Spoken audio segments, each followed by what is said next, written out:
bisa turuti, tapi malah menjadi budak mata duduk hidalane, mentukar belok kiri lurus wae. Rasanya wong sepi ono sing marai ati tambah bebani.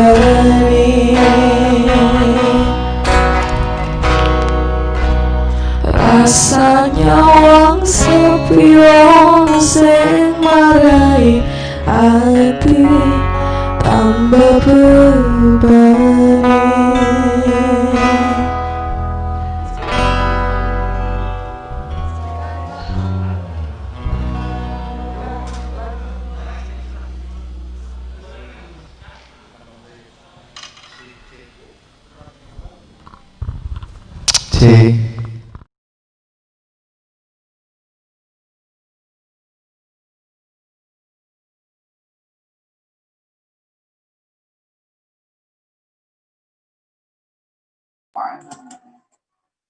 Katanya ada pelatihan.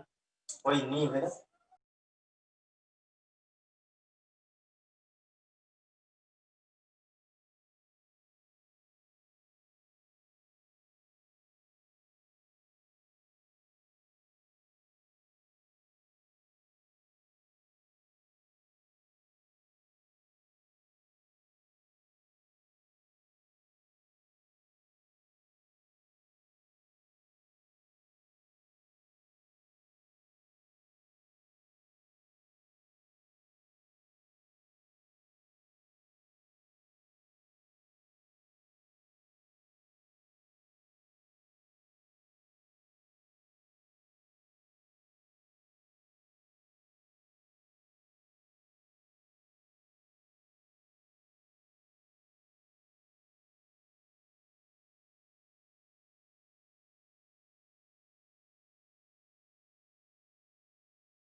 Pada momenmu penguasa beri hamba uang, beri hamba uang, beri hamba uang. Penguasa beri hamba uang, beri hamba uang, beri hamba uang.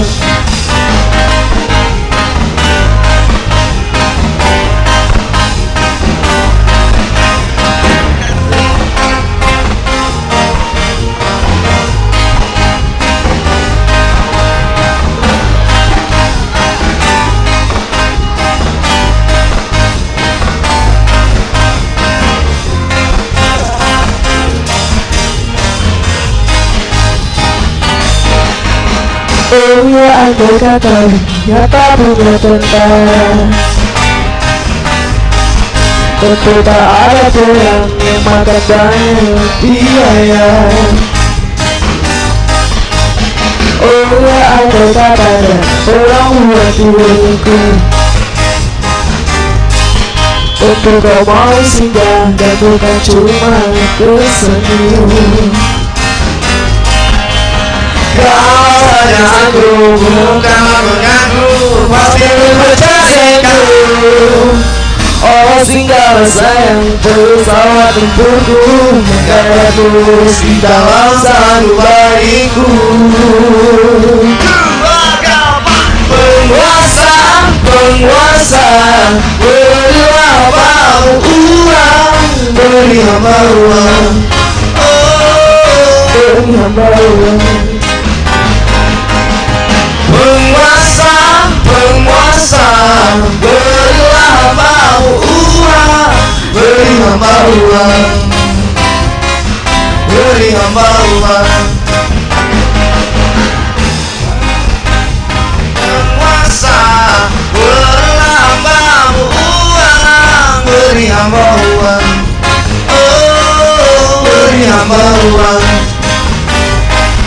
beri hamba uang. Beri hamba uang, beri hamba.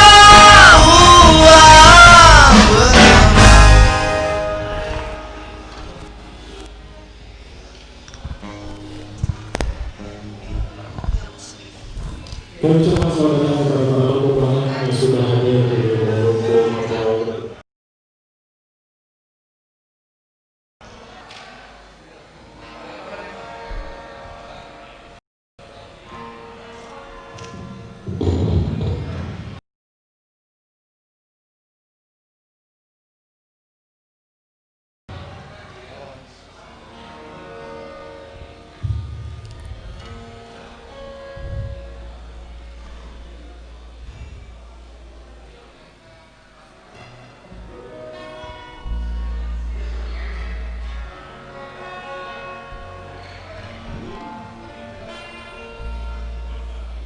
Aku mundur alon-alon merko sadar aku sapa mung digoleki pas atimu beri. Aku mundur alon-alon merko sadar aku sapa mung dibutuhno pas atimu loro.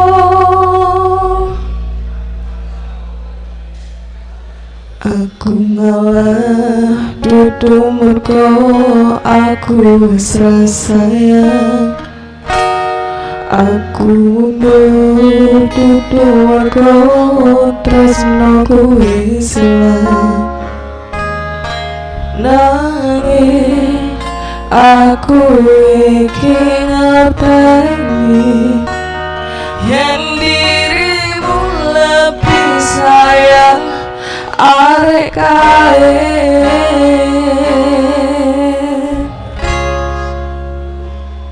Aku mundur alon-alon mergo sadar aku sapa mung digoleki pas atimu beri. Aku mundur alon-alon mergo sadar aku sapa mung dibutuhno pas atimu loro.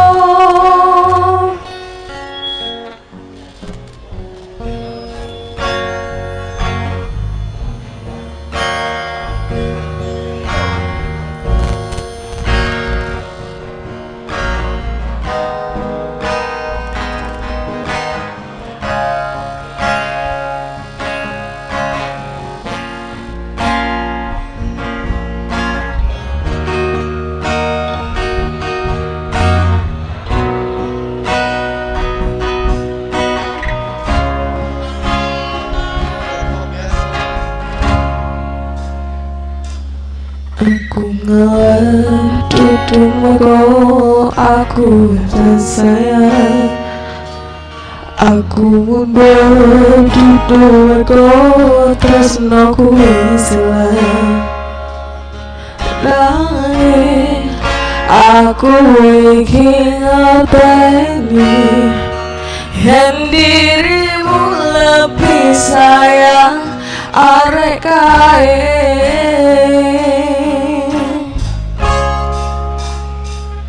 Aku mundur kau sadar aku sapa undi goleki pas hatimu perih. Aku mundur kau sadar aku sapa undi butuhno pas hatimu lara. Aku mundur kau sadar aku sapa undi goleki pas hatimu perih. Aku mundur kau sadar aku sapa mung dibutuhno pas hatimu lara.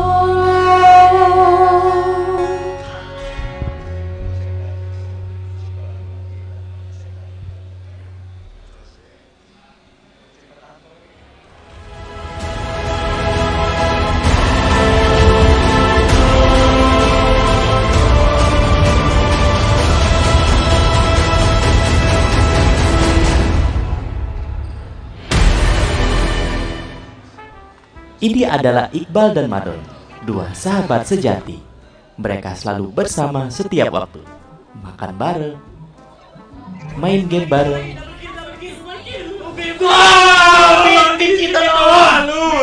olahraga bareng,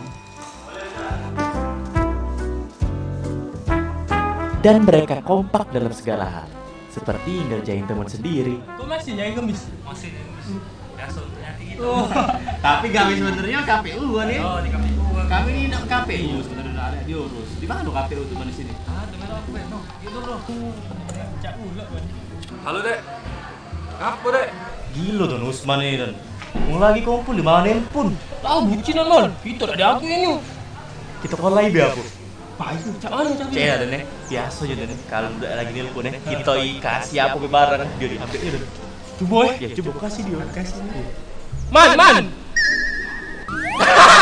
Lagi. Man. Oi. Mana? Mana? Man.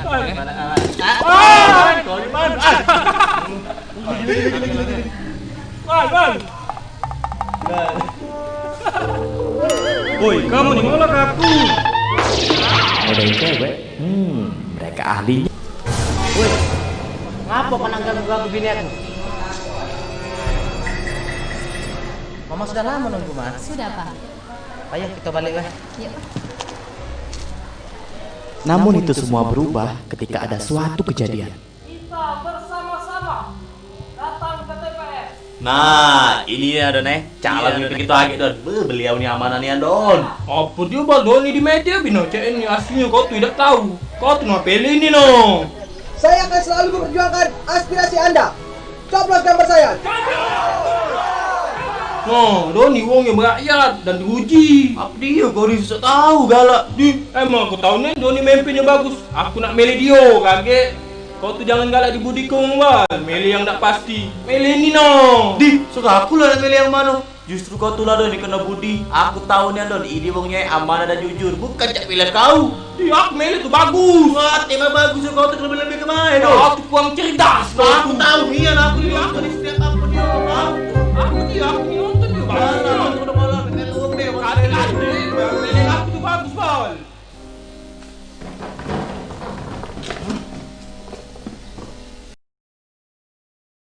Caknya kita berpisah bayar don. Aku lagi ingam nyenguk kau. Aku lagi ingam. Ya pegang dulu sampai besok.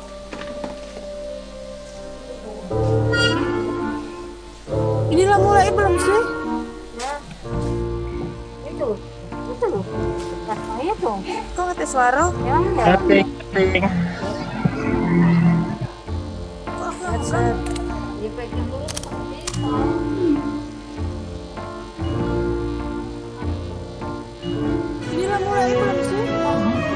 Terlihat para pasangan calon mendeklarasikan kampanye aman, damai, dan tentram dalam pemilu kada tahun 2020. No, paslon beno, berdamai. Tes. Damai ngapa aku nang madu nang bana. Ngaku aku sama Ibal beda pilihan bebala.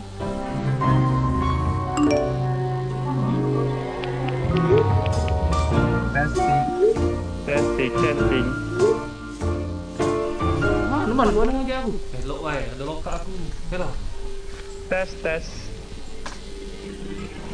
Ngapa ada kau di sini, Dul? Kau tuh ngapain di sini? Serah aku udah ngapa barang aku di sini, ha? Kau tuh biasa-biasanya juga. Ngapa kau, Bul? Woi, apa kamu nak bawa ini? Aku yang undang kamu ke sini, walaupun kamu beda pilihan nih. Ingat, kita harus tetap saling hargai. Kamu jengok paslon yang kamu dukung itu dia berdamai. Ngapa kamu nak bawa ini? Sudah maafanlah kamu berdua ini. Ya, maaf ya aku Don. Ya Bal, aku minta maaf juga ya. Nah, itulah. Walaupun kita beda pilihan, kita tetap berdulur. Ya, Don. Kita harus tetap berdulur, weh. Kita tetap berdulur. Oh, kamu berdua ini yang ninggal di kosan tak ngomong Awak 5 bulan belum bayar. Sini kamu.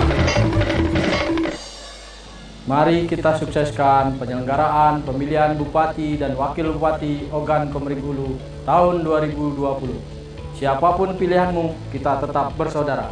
Milih bersahabat, negara kuat. Jangan lupa ke TPS hari Rabu 9 Desember 2020.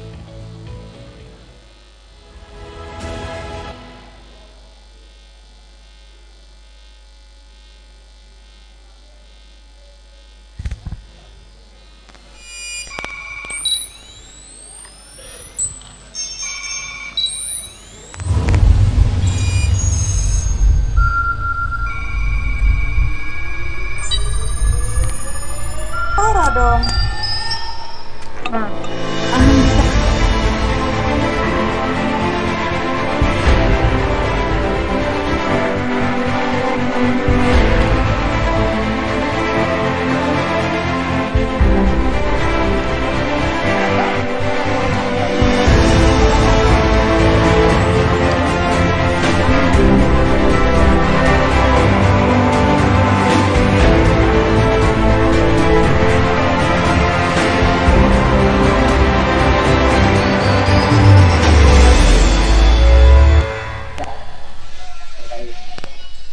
Bismillahirrahmanirrahim. Assalamualaikum warahmatullahi wabarakatuh. Salam sejahtera, selamat pagi dan selamat datang di diskusi politik perspektif Pilkada serentak 2020. Menyongsong pemilu serentak 2024.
Lo.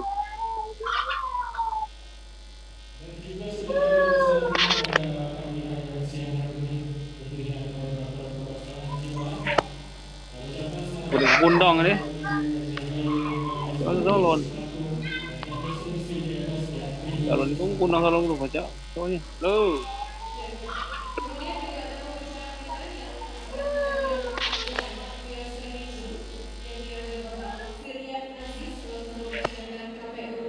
Udah undang ini. Loh. Salon. Salon itu undang salon tuh baca. Soalnya.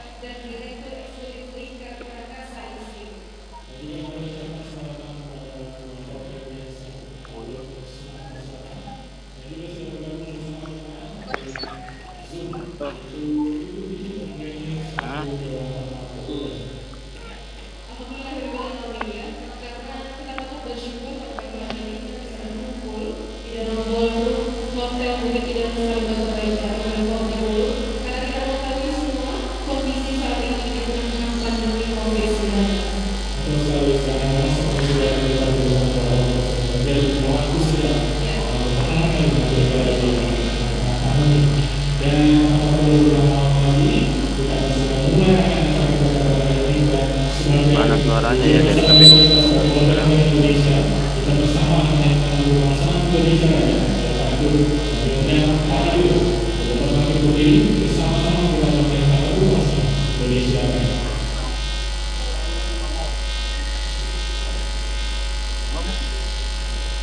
Mana suaranya ya dari KPU?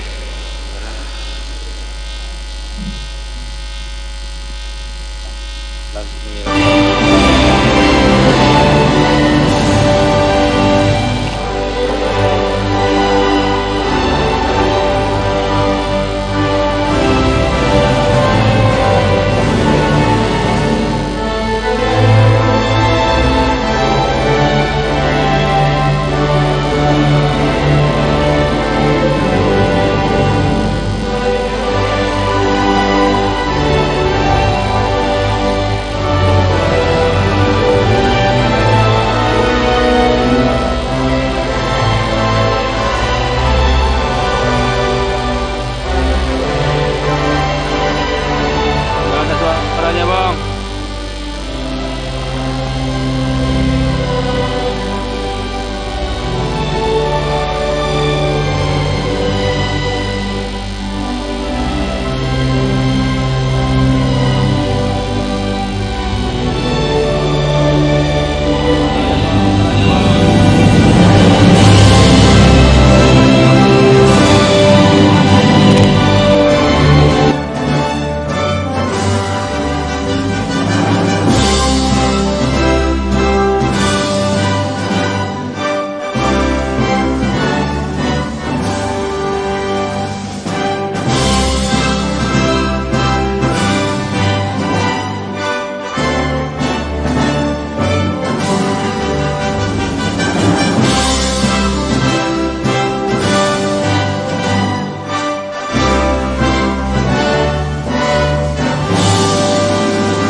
Kunci situ net. Tiba selu tembok tu lah. Tiba ban kecil tu. Ada kontaknya tu.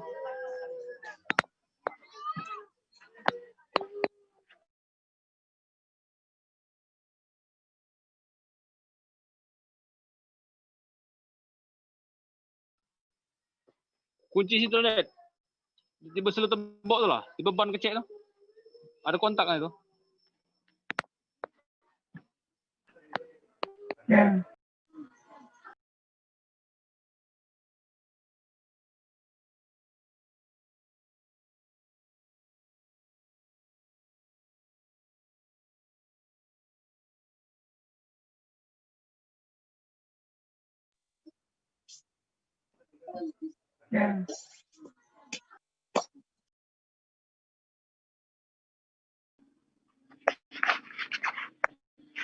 Tak ada suaranya mana.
Tiga kali gong bergema, berkumandang di bumi sebimbing sekuda.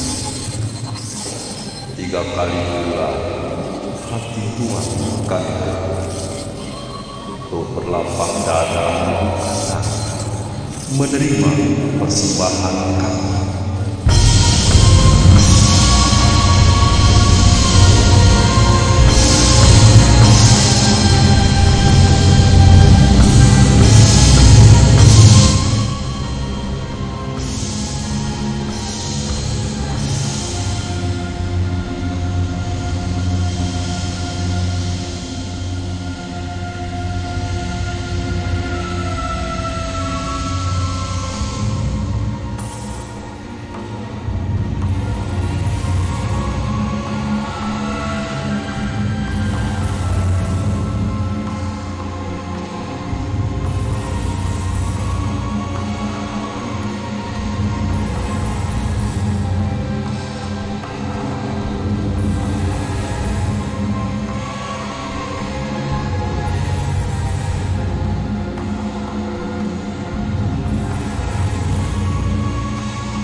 Pemilihan serentak di 270 daerah diselenggarakan di masa pandemi COVID-19. Setiap tahapan pemilihan diselenggarakan dengan menerapkan protokol kesehatan pencegahan penularan COVID-19.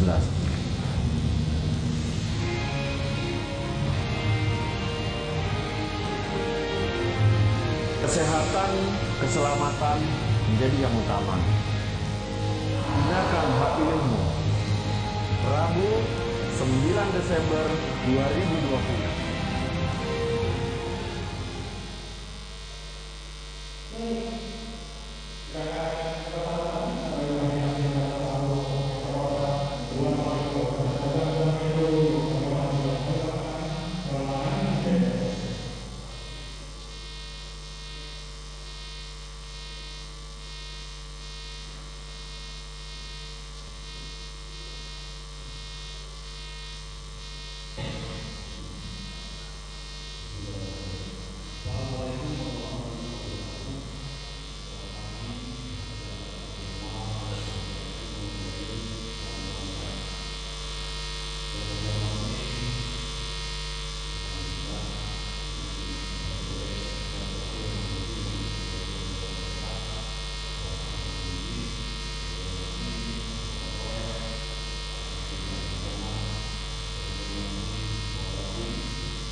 Saya, PJS Bupati Ogan Komering Ulu, mengajak semua masyarakat Ogan Komering Ulu untuk mendukung dan mensukseskan pemilihan Bupati dan Wakil Bupati Ogan Komering Ulu tahun 2020 untuk terwujudnya pemilu yang demokratis, berintegritas, dan bermartabat, serta ikut berpartisipasi aktif menjaga keamanan dan ketertiban sehingga terciptanya pilkada aman, nyaman, dan kondusif. Baca dan cermati visi misi dan program kerja dalam pilihanmu. Mereka menentukan masa depan daerah kita. Jangan lupa ke TPS hari Rabu tanggal 9 Desember 2020. Gunakan hak pilih Anda dengan tepat bagaimana. Jangan lupa ke TPS hari Rabu 9 Desember 2020.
para unsur institusi pemerintahan yang kompeten dan berkenan dengan masyarakat seperti mahasiswa, tokoh pemuda, akademisi, tokoh agama, dan unsur masyarakat sosial lainnya.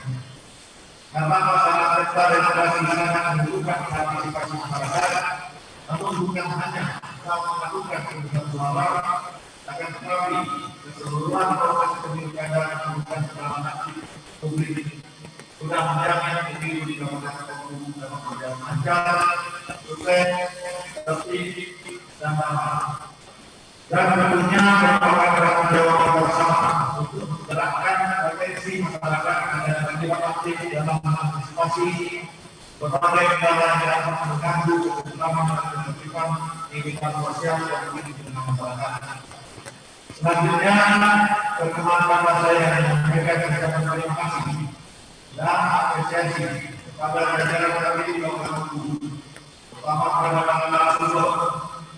Sebuah materi yang dimaparkan pasti akan memberikan manfaat besar bagi kebebasan berpolitik di tengah masyarakat, terutama dalam mendukung pengadaan pesta demokrasi di Indonesia, yaitu pemilu kada atau pemilu yang bermartabat dan bersih.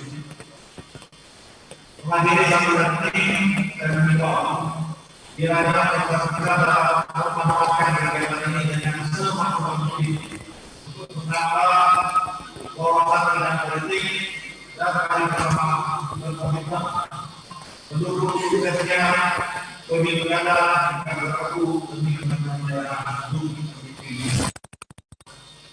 Sekian, terima kasih. Wassalamualaikum warahmatullahi wabarakatuh. Waalaikumsalam warahmatullahi wabarakatuh.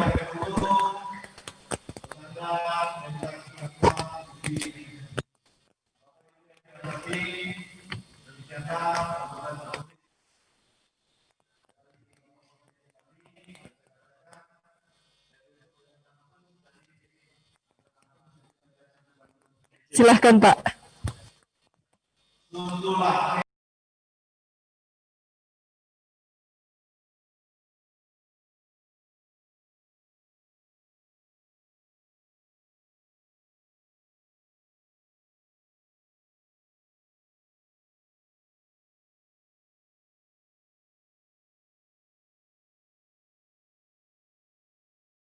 Yang sudah memberikan kata sambutannya. Iya, mantap sekali tentunya ya. Sebenarnya pagi hari ini kabarnya penting ya. Doa nantikan saja dan tentu saja kita akan segera memasuki acara yang sudah kita nantikan, yaitu diskusi politik perspektif Pilkada 2020 dengan tulisan pemilu serentak 2024. Yaitu izinkan kami untuk memanggil moderator kita pada pagi hari ini, sosok jurnalis senior kami berdua. Menggunakan bekerja mengenai Ramli Suti kami dan sebagai moderator pada pagi hari. Tepuk tangannya sekali lagi untuk Ibu Weni Ramli Astuti. Silakan Ibu. Waduh, ini kalau saya bisa menyebut Najwa Shihab-nya versi Sriwijaya Post dan Sumsel. Najwa Shihab-nya iya, dan pembicara siap-siap untuk memberikan jawaban yang pas, ya. Silakan Bu Weni. Kita ngobrol-ngobrol sebentar, Bu Weni. Giliran aku ditanya-tanya. Iya. Kita kan nggak akan nanya Bu Weni. Cuma mau wawancara aja.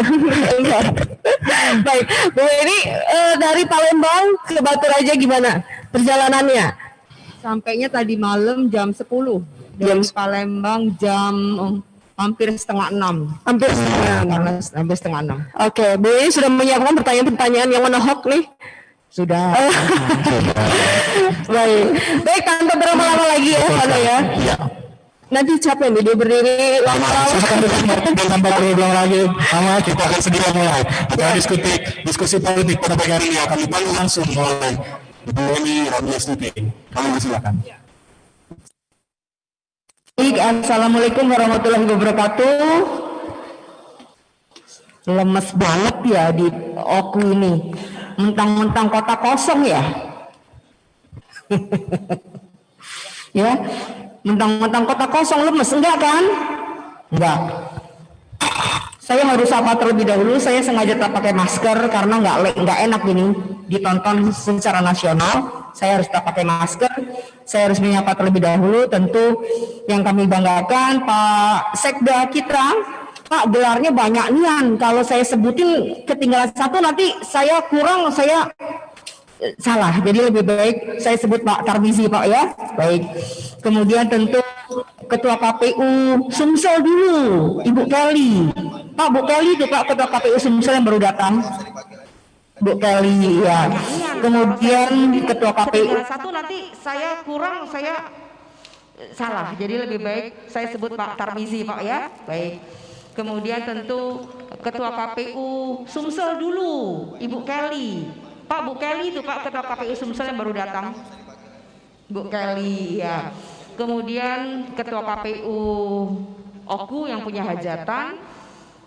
Ini Mas Mas Kapolresnya masih muda, Mas Dandimyo Mudonian. Ya, jadi saya panggil Mas aja karena pasti jauh umurnya di bawah saya. Baik yang mewakili kejaksaan dan kemudian tentu juga mewakili pengadilan tinggi ya, pengadilan negeri ya, Mas ya, mohon maaf. Oke, baik, saya akan segera panggil saja narasumber kita. Sudah tidak sabar. Yang hadir adalah orang-orang hebat. Saya bilang ini adalah diskusi politik lokus deliktinya di Batu Raja, tapi cita rasanya cita rasa nasional. Tepuk tangan dong buat KPU OKU. Iya kan? Jadi kita akan membahas bukan hanya soal pilkada di OKU, tetapi adalah perspektif pilkada serentak yang levelnya nasional. Dan tentu kita akan membicarakan termasuk yang sedang hangat yang ada di Ogan Ilir. Nggak apa-apa lokus deliktinya di sini. Tepuk tangan dong. Baik, ini suaranya agak bergema-gema gitu ya. Saya akan langsung panggil saja. Lady first, Ibu Kelly, silakan ke panggung.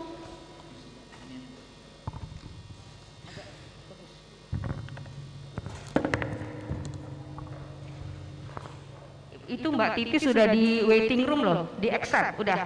Oke. Bu Kelly, silakan Bu. Ya. Pak Febrian, mari silakan. Dekan Fakultas Hukum Universitas Sriwijaya. Yang sangat tersohor itu. Pak Febrian tadi nanya, aku 15 menit dah, kaget dulu ada carong nama 15 menit. Karena begitu Pak Febrian ngomong biasa selesai, bagi-bagi Pak yang lain juga nak ngomong. Oke, kemudian ini tuan rumah sebenarnya, Dr. Hendra, silakan dari Universitas Batu Unbara, sorry. Universitas Unbara. Tadi saya belum menyapa juga ada Rektor Unbara ya Ibu Linda. Next Bu, kita kerjasama. Langsung ditodong. Baik. Oke, kita akan mulai aja langsung ya supaya waktunya cepat karena jam 12 sudah harus selesai. Tetapi kita tentu saja menginginkan partisipasi dari floor supaya acara ini bisa gayeng kata Bang Jawa. Oke. Bu Kelly, kemarin saya akhirnya mewawancarai Ketua KPUD Ogan Ilir langsung di kantornya, di kantor KPUD Ogan Ilir di Indralaya. Jadi ternyata di sana ada 3 perempuan komisioner, ya, dengan ketuanya. Dan saya bilang itu perempuan-perempuan punya nyali, ya. 2 tentu saja anggota komisionernya, dan mereka itu boleh dibilang sangat berani sekali membuat keputusan yang seperti itu.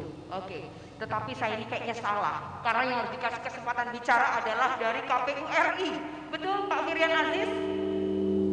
Ya benar ya Pak Firian, apakah sudah gabung dengan kami? Mbak Titi.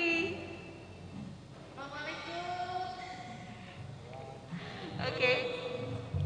Waalaikumsalam. Nggak apa-apa, saya gini aja. Pak Firian,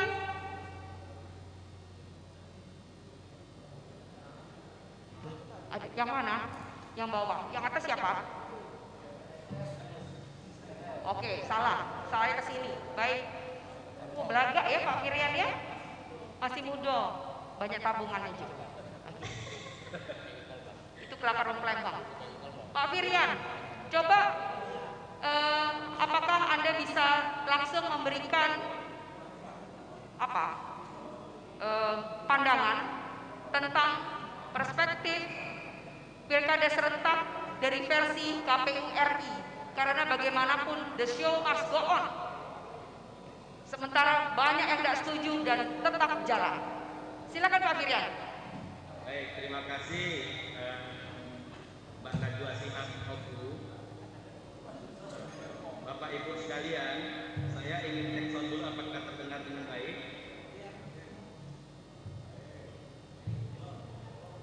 Bisa terdengar. Yang kami hormati para narasumber, ada pembina Perludem Mbak Titi Anggreni, ini Sri Kandi dari Sriwijaya sebenarnya. Kemudian ada para akademisi, mohon maaf tidak menyebut satu persatu. Tadi saya dengar ada dari Pensri, kemudian dari Pak Rektor ya. Ibu Rektor Unbara, Pak. Ya, Ibu Rektor Unbara, dan ada teman-teman KPU Provinsi dan KPU Kabupaten Kota. Terima kasih atas undangannya dan apresiasi kami. Ini luar biasa meriahnya.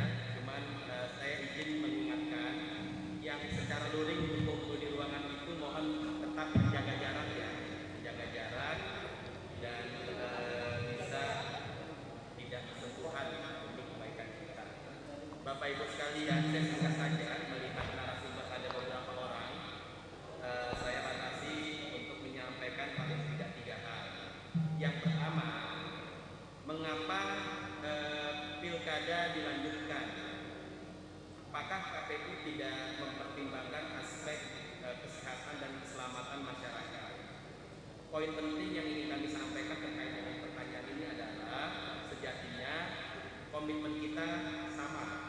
KPU di dalam peraturannya secara formil mencantumkan prinsip kesehatan dan keselamatan masyarakat, yaitu peraturan KPU nomor 6 tahun 2020. Sebelumnya di dalam regulasi KPU tidak pernah ada perihal kesehatan dan keselamatan masyarakat. Secara formil ini keberpihakan kami, KPU ingin pilkadanya ini sehat untuk masyarakat, kemudian berintegritas hasilnya. Yang kedua, di dalam PKPU tersebut sesungguhnya ini banyak orang yang sepertinya belum tahu, suasana pilkada nanti di hari pemungutan suara sudah berbeda dengan yang sebelumnya. Nanti mohon Yukeli bisa mengelaborasi ya. Substansinya adalah kegiatan di pemungutan suara nanti sudah disesuaikan. Pemungutan suara tanggal 9 Desember kurang lebih 54 hari lagi. Banyak orang yang masih belum tahu. Untuk itu kata kuncinya adalah sosialisasi, edukasi, bahkan melakukan pendekatan propaganda protokol kesehatan di pilkada. Nah, yang penting adalah ini diketahui bahwa KPU sudah mendesain TPS itu aman. TPS itu sesuai protokol kesehatan COVID-19. Saya ingin sedikit flashback. Beberapa bulan lalu, pada saat hampir seluruh Indonesia PSBB, kita sempat tidak melakukan sholat Jumat beberapa waktu. Kita sempat tidak melakukan sholat hari raya secara bersama-sama di lapangan. Yang teman-teman non-muslim Kristiani misalnya tidak beribadah hari Minggu misalnya. Mengapa demikian? Karena berpotensi kerumunan. Kan begitu ya? Secara bersamaan pilkada juga sedang ditunda. Seiring dengan pendekatan adaptasi kenormalan baru, masjid yang sebelumnya tidak ada sholat Jumat kembali lagi sholat Jumat. Setiap Jumat tetap ada sholat Jumat. Setiap Jumat masjid-masjid kembali lagi dipenuhi dengan satu catatan, menerapkan protokol kesehatan. Kalau dulu di masjid itu imam mengatakan rapatkan saf, kalau sekarang jaga jarak, kan begitu ya. Di setiap lantai masjid ada tanda-tanda sila. Begitu pula di gereja misalnya, di bangku-bangku yang tempat beribadah bisa dikasih jarak. Yang maknanya adalah kegiatan berkumpul masyarakat dimungkinkan terjadi dengan protokol kesehatan yang ketat.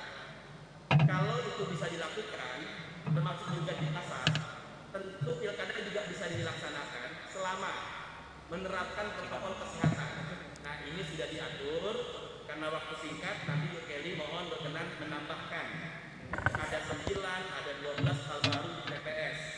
Misalnya menjaga jarak, ada sarana cuci tangan, KPPS-nya dijamin yang sehat secara kesehatan dalam perspektif kesehatan. sebelumnya dilakukan rapid test dan hal lainnya. Nah, saya pikir nanti domain ini silakan Bu Kelly ya, karena sekali lagi narasumbernya banyak. Sementara saya sudah menyiapkan bahan paparan, namun untuk efisiensi waktu nanti saya kirim saja kepada panitia, silakan di-share. Yang kedua, bagaimana dengan pasangan calon? Nah, yang kemarin sempat memantik rasa nyaris patah hati, jadi kalau saya bilang nyaris patah hati, ketika tanggal 4 sampai tanggal 6 September, kurang lebih 300 pasangan calon ketika mendaftar melakukan penggalangan massa, yang kemudian kita semua terkejut. Sebelumnya PSBB, ada razia tidak boleh kumpul, tiba-tiba ketika mendaftar kok menggalang massa. Nah, sekarang sudah ada kesadaran untuk protokol kesehatan diterapkan dalam kampanye. Mohon juga Bapak Ibu, kalau di sini ada perwakilan di kampanye, disampaikan atau dari partai politik bahwa menjelaskan kepada masyarakat protokol kesehatan COVID di TPS nanti bukan hanya kepentingan KPU, sejatinya juga kepentingan pasangan calon. Jangan sampai pasangan calon sudah dikenal dengan baik oleh masyarakat, sudah memberikan keyakinan kepada masyarakat, ketika masyarakat mau ke TPS, tiba-tiba teringat, waduh di TPS nanti ini bisa kumpul banyak orang, riskan. Sehingga mengurungkan niatnya datang ke TPS. Padahal sudah ada penyesuaian yang tadi kami sampaikan secara singkat. Nah, mohon pasangan calon, tim kampanye juga melakukan hal yang sama. Kami mengapresiasi sejumlah pasangan calon di daerah-daerah tertentu melakukan kampanye pilkadanya, salah satunya membagikan masker, membagikan alat pelindung diri. Nah, itu bagus, positif. Yang maknanya adalah ada kesempatan refleksi dan komitmen menghadirkan penyelenggaraan pilkada sekaligus juga sebagai ajang mendisiplinkan masyarakat kepada edukasi masyarakat menerapkan protokol kesehatan terkait dengan terakhir, yang ketiga, bagaimana terkait dengan substansi dari pilkada itu sendiri. Memang banyak penyesuaian yang kemudian membuat kita seolah-olah ini semakin rumit. Nah, kita harus kembali menyederhanakan, pilkada sejatinya adalah kepentingannya masyarakat. Pilkada sejatinya adalah kesempatan 5 tahun sekali masyarakat memilih pemimpinnya. Dalam suasana yang seperti ini, hendaknya masyarakat, Bapak Ibu, dan para tokoh masyarakat berkenan menyampaikan dan tidak pernah bosan mengingatkan, ini hajat masyarakat menentukan elit politiknya. Menentukan elit politiknya secara langsung. Sekarang, elit politik ditentukan oleh Bapak Ibu sekalian. Setelah pilkada, nasib Bapak Ibu ditentukan oleh kepala daerah terpilih. Maka, manfaatkan betul kesempatan yang ada, kenali dengan baik tentang siapa dia, apa programnya, apa visi misinya. Satu suara sangat berarti. Jangan pernah merasa suara kita tidak berarti, mohon maaf misalnya, tidak usah datang ke TPS, lagi pandemi. Sudah disesuaikan dengan protokol kesehatan. Mohon berkenan datang ke TPS dengan sejumlah penyesuaian yang sudah kami lakukan. Satu suara berarti, masih ingat pilkada tahun 2015, kalau nggak salah, 2015 kalau tidak salah di Sumatera Selatan ya, yang ada selisih 7 suara.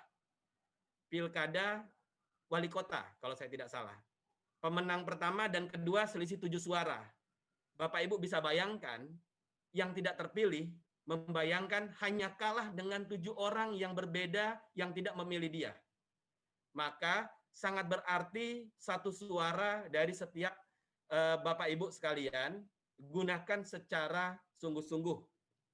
Demikian secara ringkas 3 hal, sekali lagi, karena mengingat waktu dan banyak hal, banyak narasumber yang hadir, saya akan share paparan saya dan silakan Yuk Kelly bisa memberikan dalam konteks lokal di Sumatera Selatan, juga ada Mbak Titi yang tentu juga bisa lebih tajam dan dalam sebagai putri kandung dari Sumatera Selatan.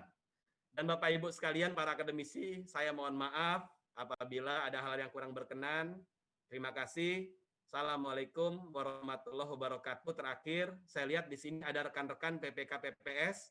Teman-teman semangat bekerja. Mumpung ada PPK PPS, rekrutlah KPPS yang milenial. Sekali lagi, rekrutlah sekarang KPPS yang milenial. Supaya nanti tidak banyak masalah pada hari pemungutan suara, karena kita salah satunya menerapkan sistem informasi rekapitulasi. Mudah-mudahan ini bagian dari upaya perbaikan sederhana yang kita lakukan bisa bermakna signifikan ke depan. Demikian, terima kasih. Mohon maaf apabila ada yang kurang berkenan, kami kembalikan kepada MC. Terima kasih. Firian Aziz, tepuk tangan untuk Pak Firian Aziz.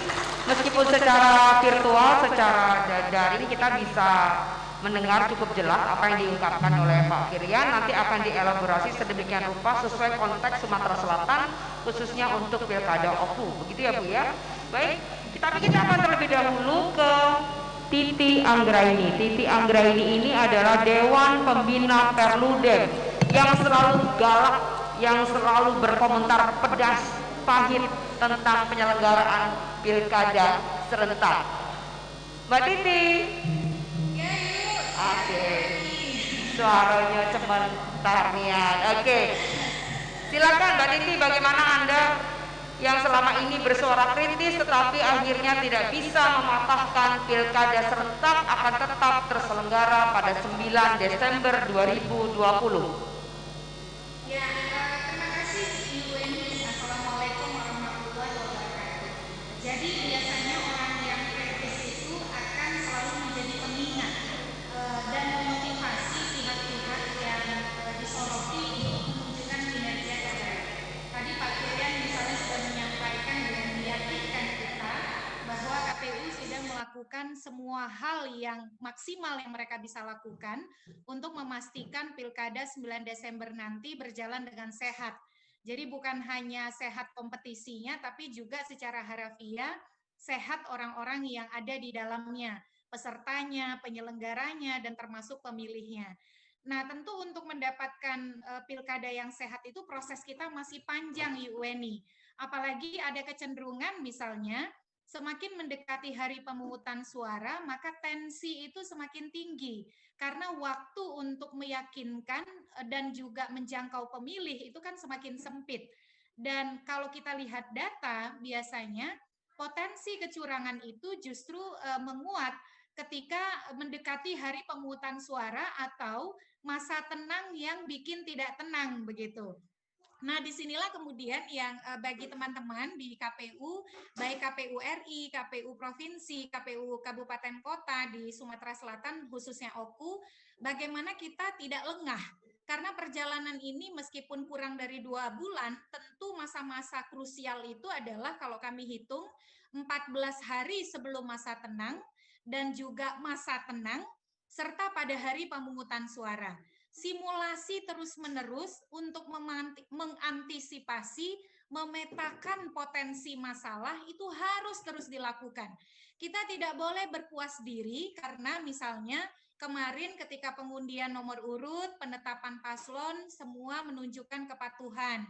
Lalu di masa kampanye secara perlahan di awal-awal 10 hari pertama, calon itu juga menunjukkan kepatuhan. Tetapi mungkin karena calon ini menyimpan, kalau kita biasa anak muda itu save the best for the last gitu ya. Yang paling akhir itulah yang akan digeber gitu. Nah, ini kewaspadaan yang tidak boleh kita kendorkan. Dan termasuk juga catatan khusus ini terutama kepada sebenarnya bukan hanya KPU tapi terutama kandidat. Bagaimana memastikan pemilih itu punya bekal informasi yang cukup, bukan sekedar disuruh pergi ke TPS, tetapi ketika dia pergi ke TPS itu punya bekal yang namanya informasi, yang namanya pengetahuan pertama soal prosedur pemilihan dengan protokol kesehatan. Apa saja yang harus dikuasai oleh pemilih sebelum dia pergi? Misalnya, dia harus pakai masker, dia harus bawa ballpoint sendiri, dia harus misalnya cuci tangan. Nah, ini sosialisasinya harus masif. Jangan kemudian kita berasumsi karena lingkungan sekitar kita sudah tahu, maka pemilih kita sudah tahu. Apalagi riset membuktikan kesadaran masyarakat kita soal protokol kesehatan itu masih cukup rendah. Kesuksesan pilkada dengan protokol kesehatan ditentukan utamanya oleh disiplin pemilih. Jadi bekal informasi pengetahuan soal protokol kesehatan itu menjadi sangat diperlukan. Nah, KPU harus kejar nih, meskipun anggarannya dipotong untuk sosialisasi, tetapi bagaimana sosialisasinya itu dikencangkan begitu. Minimal melalui media sosial, Pak Firian. Yang kedua adalah bekal informasi soal kontestan. Meskipun hanya satu calon, tetapi pemilih harus tahu bagaimana prosedur pemilihannya. Pilihan-pilihan apa saja yang mereka punya. Meskipun pilkadanya calon tunggal, tetapi pemilih harus tahu pilihan mereka tidak tunggal. Mereka kalau suka dengan calon tunggal bisa coblos calon tunggalnya, kalau tidak sepakat bisa coblos kotak kosong atau kolom kosong di surat suara. Ini tidak tendensius, ini menjelaskan prosedur. Sehingga pemilih kemudian tidak apatis, mereka masih merasa punya pilihan. Demokrasinya tidak stagnan, demokrasinya tidak mati begitu ya, karena pilihan-pilihan itu masih ada. Dan edukasi di daerah yang bercalon tunggal itu memang lebih sulit. Karena tadi ya, kita punya tantangan bagaimana meyakinkan pemilih untuk tetap antusias, untuk tetap menempatkan kontestasi itu sebagai kontestasi yang meskipun calonnya tunggal tapi tidak tunggal. Nah, ini yang di tengah situasi hari ini, akses informasi itu yang menjadi kendala UN ya. Bagaimana pemilih tentu karena ruang geraknya terbatas harus jaga jarak, tidak boleh berkerumun, tidak boleh berkumpul. Kita jangan sampai kemudian membuat pemilih kita pergi ke TPS tapi justru bekalnya kurang begitu. Bukan bekal politik uang ya. Politik uang itu haram, tidak boleh. Karena tindak pidana ancaman hukumannya bisa sampai 6 tahun 72 bulan. Jadi itu yang kami harapkan KPU lebih mengintensifkan sosialisasi soal protokol kesehatannya sendiri, soal prosedur pemilihannya, dan calon lebih kreatif, inovatif, dan intensif di dalam menjangkau pemilih untuk menyampaikan visi misi programnya. Termasuk jangan tinggalkan pemilih perempuan. Nanti kan mau debatnya sebaiknya moderatornya ada yang perempuan. UNI siap nih jadi moderator. Lalu panelisnya harus ada juga dari perempuan. Pakarnya juga harus ada yang mewakili perempuan. Karena di masa pandemi perempuan mengalami beban ganda, bukan lagi ganda, tapi beban multiple burden yang membuat mereka kadang-kadang terpinggirkan terkait dengan keterlibatan mereka di pilkada. Saya kira demikian UNI. Terima kasih. Assalamualaikum warahmatullahi wabarakatuh.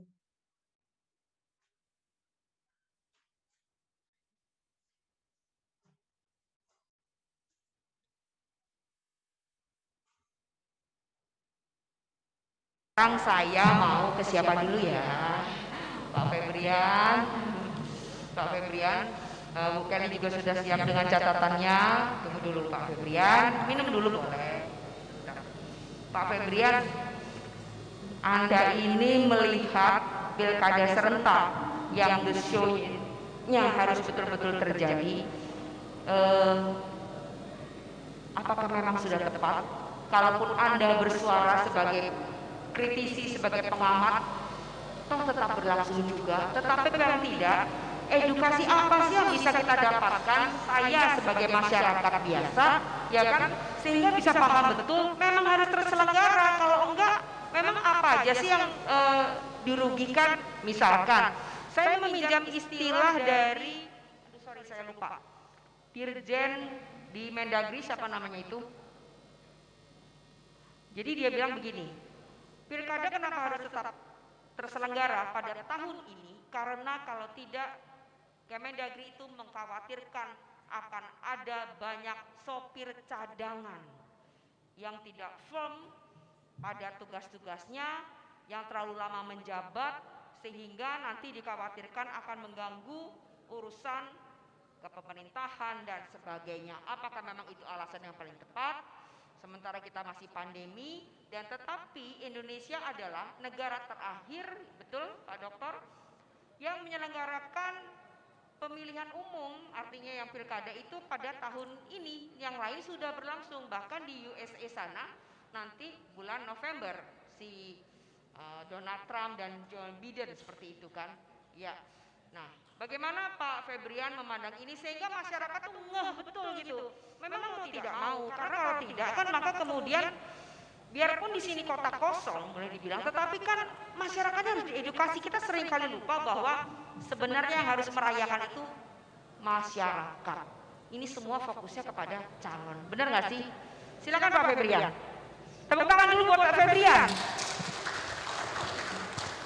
Terima kasih Mbak Beni. Assalamualaikum warahmatullahi wabarakatuh. Tadi apa yang disampaikan Bu Beni ini clear. Kalau kita mau peta dalam perspektif, maka pertama ada soal kesehatan. Pilkada serentak ini lalu dijadikan bulan Desember tanggal 9 itu, Bapak Ibu perlu ketahui itu belum diundur, sudah diundur. Jadi sudah diundur. Kalkulasinya kalau kita undur lagi, maka perspektif hukum tata negaranya masuk. Tidak boleh penyelenggaraan negara itu stuck. Tidak boleh, harus terus berjalan.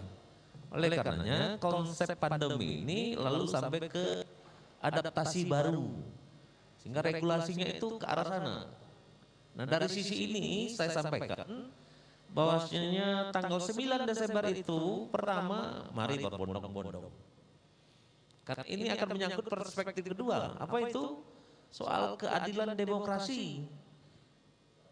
Kenapa begitu? Karena nyatanya dalam perspektif politik tidak banyak perubahan dalam kaitan dengan pilkada demokrasi pesta pilkada ini Bapak Ibu sekalian. Tidak ada banyak perbedaan. Dikuasai oleh sekelompok, lalu petahana pada umumnya adalah bagian penting dari sukses tidaknya suatu pilkada. Nanti barangkali kalau ada waktu saya akan sampaikan beberapa case contoh bagaimana di Sumatera Selatan sebenarnya ya itu saja. Dalam bahasa kita tak banyak berubah dalam perspektif politik. Ada kakek pembicaraan politik dinasti. Tetapi menarik Bapak Ibu, dalam perspektif keadilan demokrasi tadi, apa yang terjadi di Ogan Ilir? Itu tentu menarik. Jadi kalau dalam perspektif hukumnya, ini bisa menjadi suatu pretensi. Jadi kecenderungan ya dalam suatu negara hukum, maka hukum yang menjadi panglima. Nah, alhamdulillah di sini ada Pak Kapolres, Pak Dandim, dari Kajari, dari Pengadilan Negeri. Pak Sekda tentu memahami ini. Apalagi KPU ini dan Bawaslu sebagai penyelenggara utama dari perhelatannya, entah itu pilkada, entah itu pemilu legislatif atau presiden. Tapi poin pentingnya adalah bagaimana kita memahami prinsip-prinsip pilkada ini secara baik. Ditambah plus tadi Bu Titik menyampaikan bagaimana pilkada 9 Desember nanti sehat. Bapak Ibu, saya ini bukan bersombong, karena ini menyangkut juga kadang kata orang aib. Saya dekan Fakultas Hukum. Saya menguasai banyak gedung, kira-kira gedung saya itu ada 10 gedung besar-besar. Yang isinya semua termasuk mahasiswa. Lalu kita kena pandemi, ada 6. Tadi Pak Sekda juga bicara soal COVID. Ada 6 kita terkena COVID-19. Itu menjadi luar biasa ternyata perspektif kesehatan itu tidak cukup di omongan doang, tidak cukup berteori. Saya kritisi pertama, siap tidak KPU Sumsel menyelenggarakan pilkada serentak ini? Siap tidak pilkada penyelenggara pemilu di OKU? Itu penting betul, karena ternyata tidak cukup dengan jaga jarak, bermasker, lalu semprot disinfektan. Saya tambahkan lagi, saya ini tim ahli COVID di Sumsel. Maksud saya data yang masuk itu Bapak Ibu, hari ini bunyinya dansa untuk COVID di 19 di Sumatera Selatan. Berdansa itu minda-minda yang zona merahnya Bapak Ibu sekalian.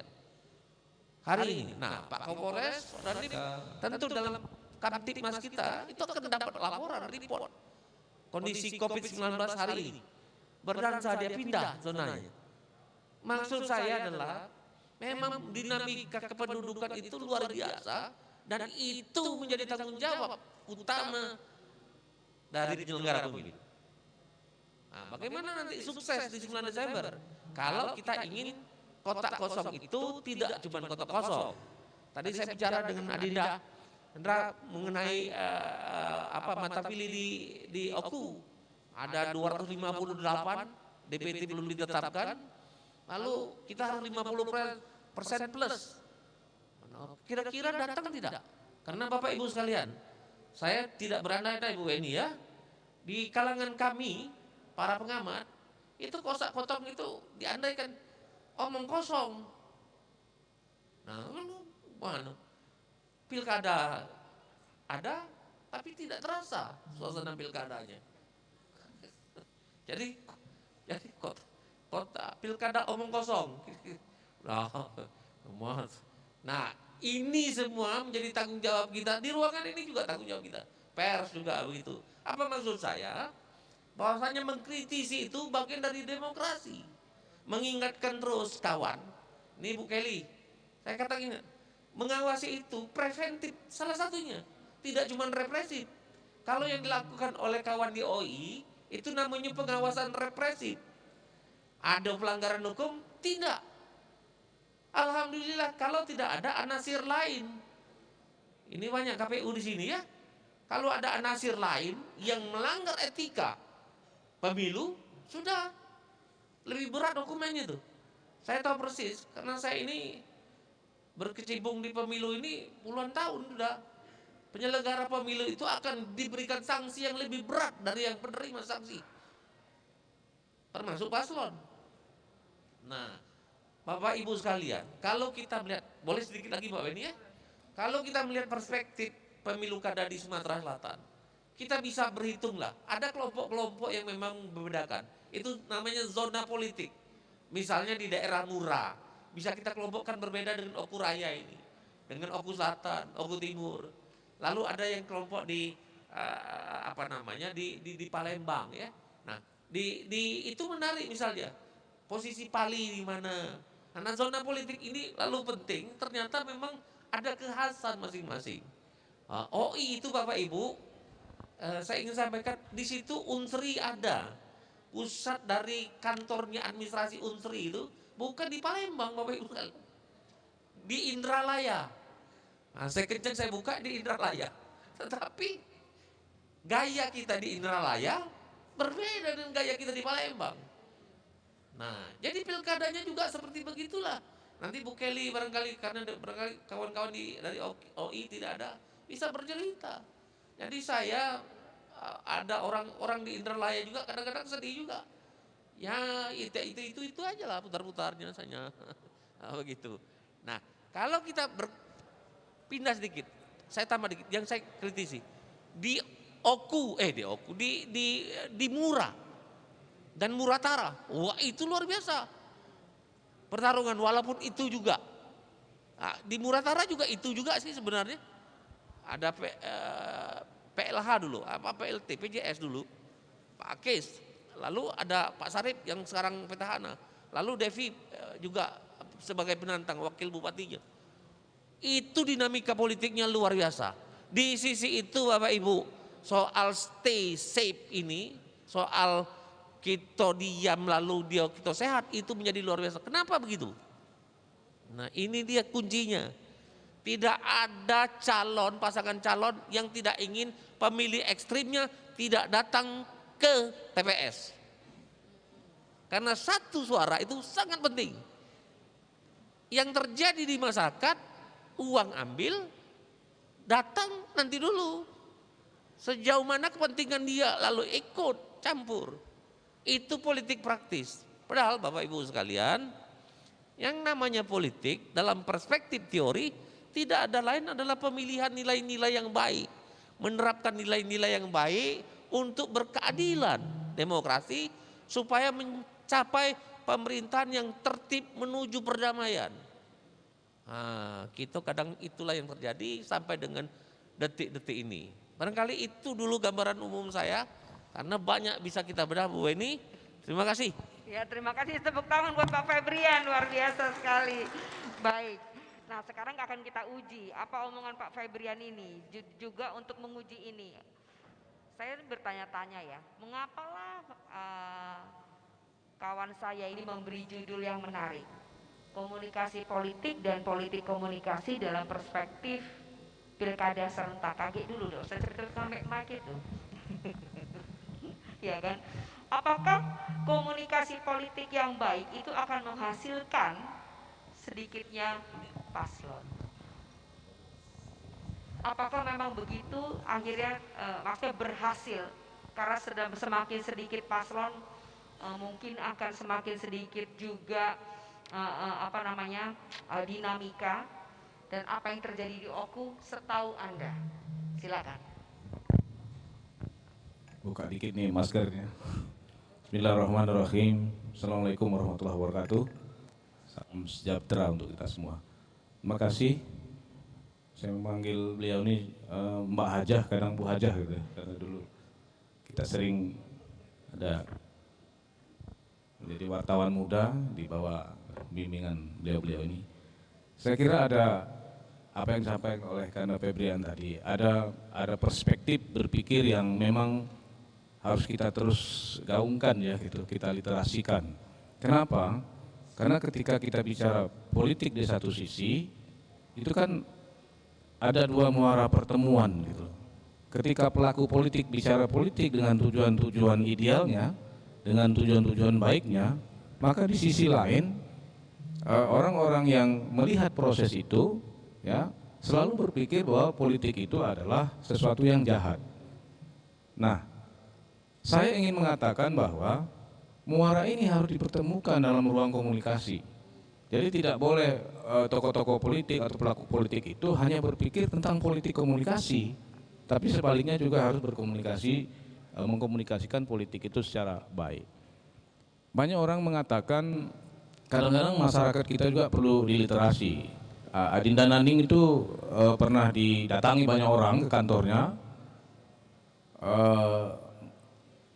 dinyatakan zolim karena macam-macam lah gitu ya, menolak calon. Kenapa? Ya, dia telepon saya katakan saja apa keperluannya. Ternyata apa? Yang datang ini tidak tahu kalau tanggal pendaftaran itu tanggal berapa gitu. Jadi isu yang berkembang seolah KPU sudah menolak calon gitu kan.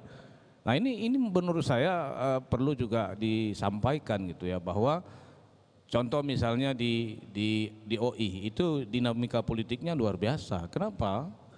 Ya, di Musirawas karena ada banyak apa yang disampaikan Kanda Febrian tadi, tokoh-tokoh yang muncul gitu ya. Kalau di OI pertarungannya jelas ya. Di Oku Raya ya, di Oku misalnya, di Oku itu belum ada tokoh-tokoh lain yang berani memunculkan diri. Ada stok lama, tapi mungkin politik ini bukan romantisme ya. Politik is not romantism gitu.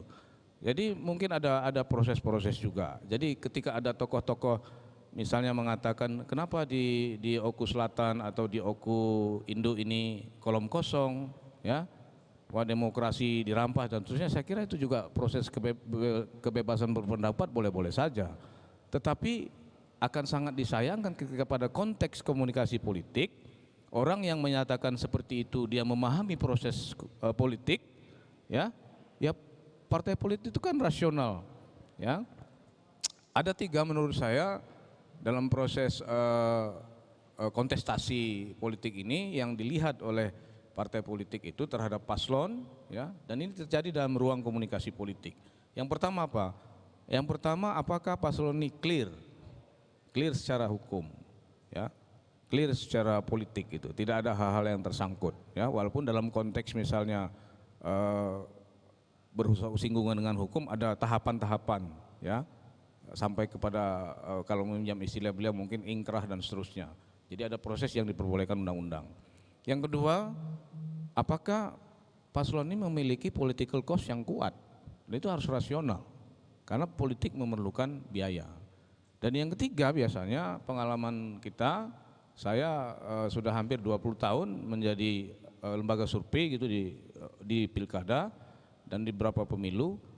Yang ketiga itu pertimbangan akademis. Pertimbangan akademis yang rasional itu ya adalah dengan melihat hasil survei.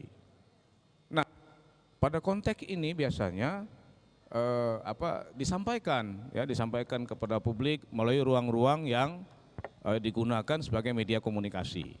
Nah, kita menemukan berbagai catatan gitu yang muncul bahwa kalau seorang paslon itu hanya mengandalkan komunikasi politik rasa-rasa, kalau aku maju pasti menang, kalau aku maju pasti dipilih. Nah, mungkin dia harus belajar lagi gitu ya. Atau misalnya dulu saya begini-begini, saya punya begini-begini. Saya kira perlu ada proses lagi yang dia harus lalui gitu. Nah, jadi kalau di OKU misalnya, ya saya melihat belum ada tokoh lain yang berani memunculkan diri gitu. Ya, tokoh-tokoh muda ini tidak tahu bersembunyi di mana gitu ya. Sehingga kemudian ada hal-hal yang dianggap bahwa paslon kita ini stok lama, orang-orang lama. Tapi partai juga rasional. Dalam teori politik apapun, partai itu ya follow the winner gitu ya. Rasionalnya harus seperti itu. Partai juga tidak mau tidak rasional, saya kira gitu. Nah, tetapi terjadilah ya perang dalam tanda kutip, persepsi dan seterusnya terhadap misalnya kasus di cerita di Oku Selatan kolom kosong. Nah, di sini ada wilayah pertarungan yang luar biasa. Beda dengan misalnya daerah Oku Raya, beda dengan Musi, misalnya dengan Lahat. Begitu tumbuh suburnya media tanam tokoh-tokoh yang muncul ini, baik dari partai politik maupun dari non partai politik. Nah, saya kira itu sebagai bayangan awal bahwa ada persoalan-persoalan politik itu ya melahirkan apa ya? Saya ingin mengatakan bahwa orang selalu punya pandangan bahwa ketika bicara pilkada atau bicara pemilu ini hanya demokrasi elektoral seremonial gitu. Padahal kita sudah terlalu lama konsolidasi, sudah 22 tahun ya dari reformasi. Saya kira titik awal dari pilkada serentak 2024 ini saya kira itulah nanti kita menuju konsolidasi demokrasi yang terlembaga, yang substansial di pemilu serentak 2024. Cuman yang kita bayangkan adalah pasti nanti akan begitu riuhnya ruang komunikasi politik kita ketika nanti ada 541 gubernur, bupati, wali kota yang akan dipilih di 2024 dengan jarak hanya 2 atau 3 bulan dari Pilpres dan Pileg. Ya, makanya agak menarik juga apa yang disampaikan oleh Pak Sekjen PDIP ya, dengan fenomena dinamika yang berkembang sekarang ini, banyak yang sudah tidak sabar ya untuk menunggu proses politik 2024. Tapi saya kira ada catatan penting yang perlu kita tegaskan memang, dan itu harus kita sepakati bersama, bahwa demokrasi itu memang tidak dalam waktu cepat melahirkan stabilitas ya.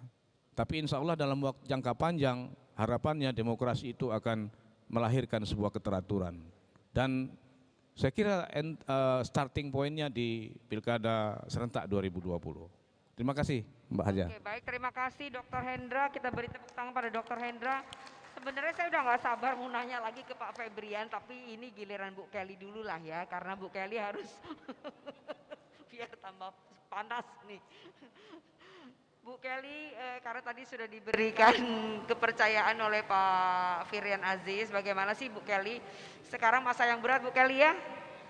Masa yang berat, pilkadanya menjadi test case untuk 2024, dan kemudian tadi saya tertarik tuh dengan imbauan dari Pak Firian Aziz bahwa petugas-petugas di KPPS-nya mesti milenial supaya jangan terjadi pada saat Pilpres kemarin banyak yang is dead.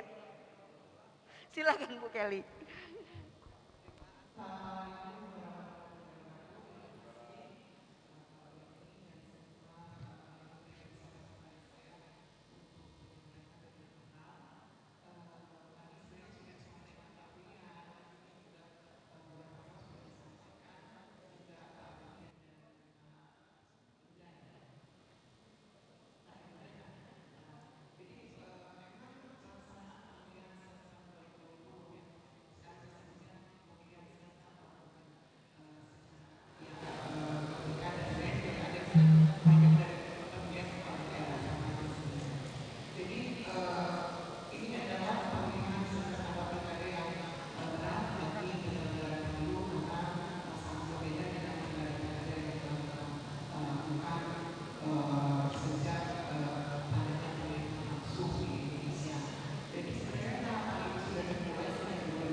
semua pemilih sudah pakai masker. Jadi waktu mereka datang, mereka akan diukur dengan termogan. Jika suhu tubuh mereka di atas 37,3°C, maka mereka akan langsung diakan kepada sana TPS. Asal dipilih khusus, sehingga mereka akan langsung mencoblos. Kemudian mereka pun dipilih itu diberi sarung tangan sekali pakai untuk mencoblos. Tetapi keputusannya nanti pasti akan ada simulasi yang dilakukan KPU ini sudah dilakukan evaluasi dari simulasi itu nanti tentu akan mengeluarkan beberapa kesimpulan untuk pelaksanaan di TPS seperti apakah masyarakat yang akan dikatakan kemudian mencoblos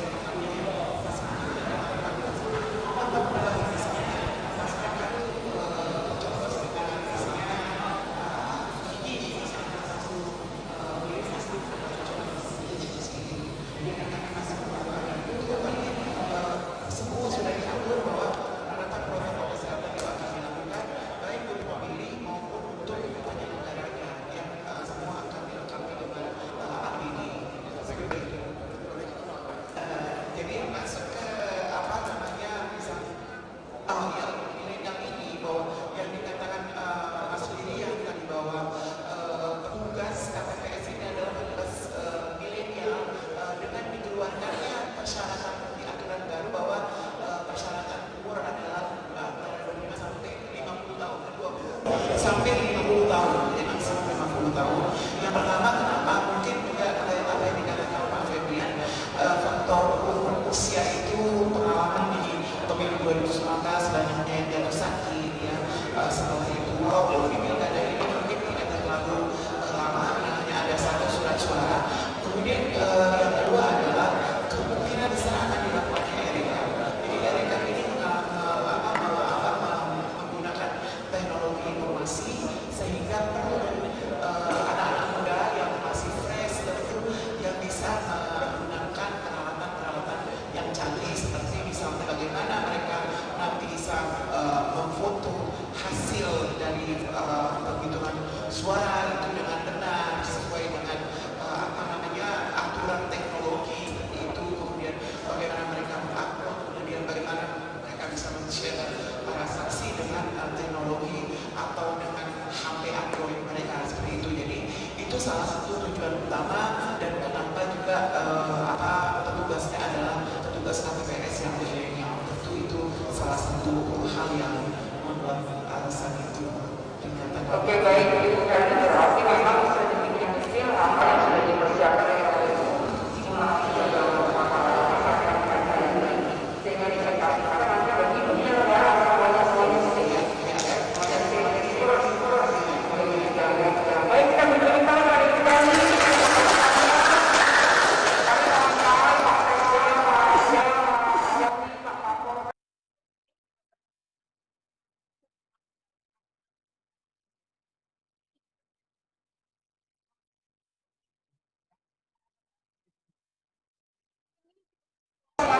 Dua orang penanya saja, mengingat waktu sudah pukul 12 lebih. Silakan kita ingin mendengar suara anak muda. Anak muda silakan sebutkan nama dan mana pertanyaan ditujukan pada siapa. Dua dulu yang berbaju merah dan di sebelahnya. Silakan berdiri. Cepat.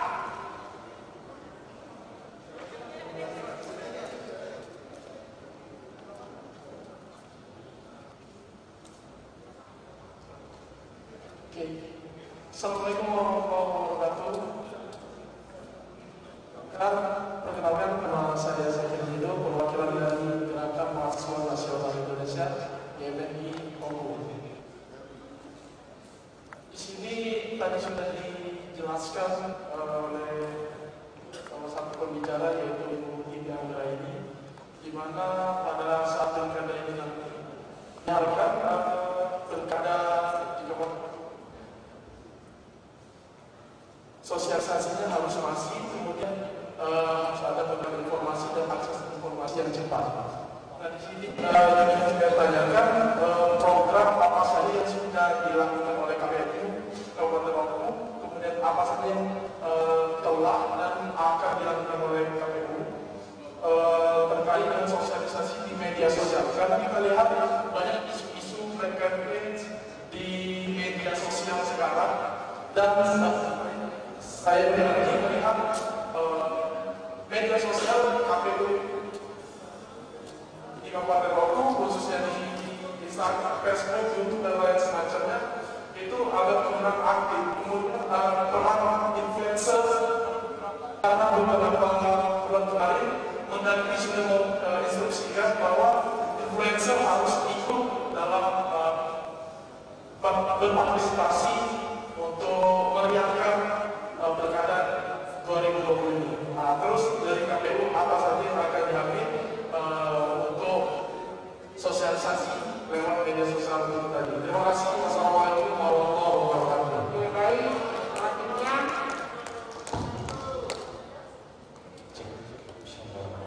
Assalamualaikum warahmatullahi wabarakatuh. Perkenalkan, nama saya Riyadi Anista dari Himpunan Mahasiswa Islam Cabang Batu Raja. Jadi tadi narasumber sudah banyak menjelaskan mengenai metode-metode penyelenggaraan yang akan dilakukan oleh KPU sendiri. Cuma di sini kami ingin menyoroti lebih zoom ke penyelenggaraan. Karena dari segi kasus yang ada di organ hilir tadi itu salah satunya berdampak kepada asumsi masyarakat bahwa penyelenggara adakah indikasi-indikasi kecurangan yang dilakukan oleh penyelenggara. Itu yang tentu kita tidak inginkan. Nah, di sini yang studi kasus yang ada di organ Komering sendiri itu adanya calon tunggal.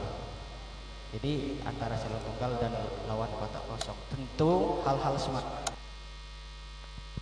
hal-hal semacam ini yang harus kita kontrol bersama. Nah, di sini yang ingin saya tanyakan kepada KPU sendiri selaku penyelenggara, apa saja peran pemuda dan mahasiswa ini agar menjadi mitra kritis masyarakat dalam mengontrol penyelenggaraan pemilu yang pilkada yang akan dilaksanakan di Kabupaten Ogan Komering Ulu ini sendiri, agar terciptanya pilkada yang jujur dan adil. Mungkin itu saja. Terima kasih. Baik, terima kasih. Kami sudah menangkap dua pertanyaannya. Silakan adik-adik mahasiswa ini GMNI dan HMI ya. Ya, Dek. Ya, oke. Baik. Ini pertanyaan kepada KPU semua, tapi tentu saja saya akan nanti minta dari perspektifnya Pak Febrian juga, Bu Kelly dan juga Pak Naning nanti silakan jawab ya. Benar ini pertanyaan anak muda ini. Bagaimana sih bukan mengontrol? KPU bisa melibatkan anak-anak muda, memainkan influencer, memainkan sosial media, sehingga juga bisa menjadi platform yang punya benefit bagi masyarakat, bagi konstituen. Apa sih yang sudah dilakukan? Galak dilumpuh ke anak muda ini. Kompor. Bu Kelly. Moderator. Terima kasih Alida dan halo. Mereka. Jadi sebenarnya KPU sebagai penyelenggara pemilu baik di KPU provinsi maupun KPU di Bangka dengan pelaksanaan pilkada itu sudah menggalakkan media sosial sebagai alat sosialisasi kami dan juga pendidikan pemilu. Ada banyak kegiatan yang dilakukan dari masing-masing KPU kabupaten. Yang pertama adalah mereka semua kabupaten yang menjalankan pilkada ini menjalankan media sosial mereka, termasuk Facebook, misalnya Instagram, kemudian juga YouTube, bahkan juga melakukan kegiatan sosialisasi melalui media daring seperti yang kita lakukan sekarang ini melalui Zoom, program webinar dan lain-lain. Itu dilakukan sudah dilakukan sejak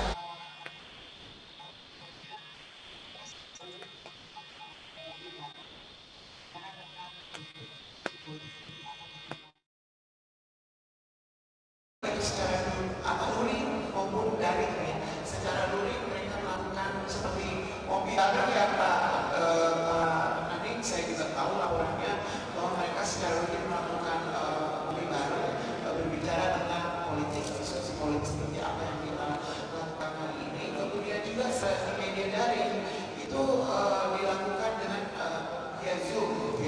melakukan webinar dan juga semua kegiatan tahapan-tahapan yang ada di dalam pelaksanaan pilkada serentak ini dilakukan live streaming di Facebook dan juga Instagram.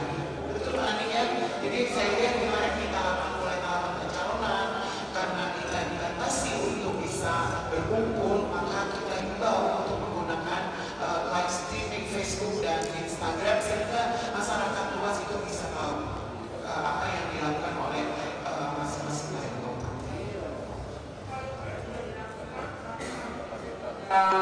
Sampai secara optimal mungkin bahasanya perlu sama. Biasanya gitu Bu, karena kalau sosmed ya masih anak-anak muda seperti itu kan ya. Sementara yang misalkan komisioner orang di KPU itu udah old fashion kan gitu ya. Tapi masukan itu bagaimanapun benar kita perlu belajar dari masa yang sedang berubah ini. Baik Pak Febrian, bagaimana Anda merespon dari pertanyaan adik kita tadi? Terima kasih Bapak.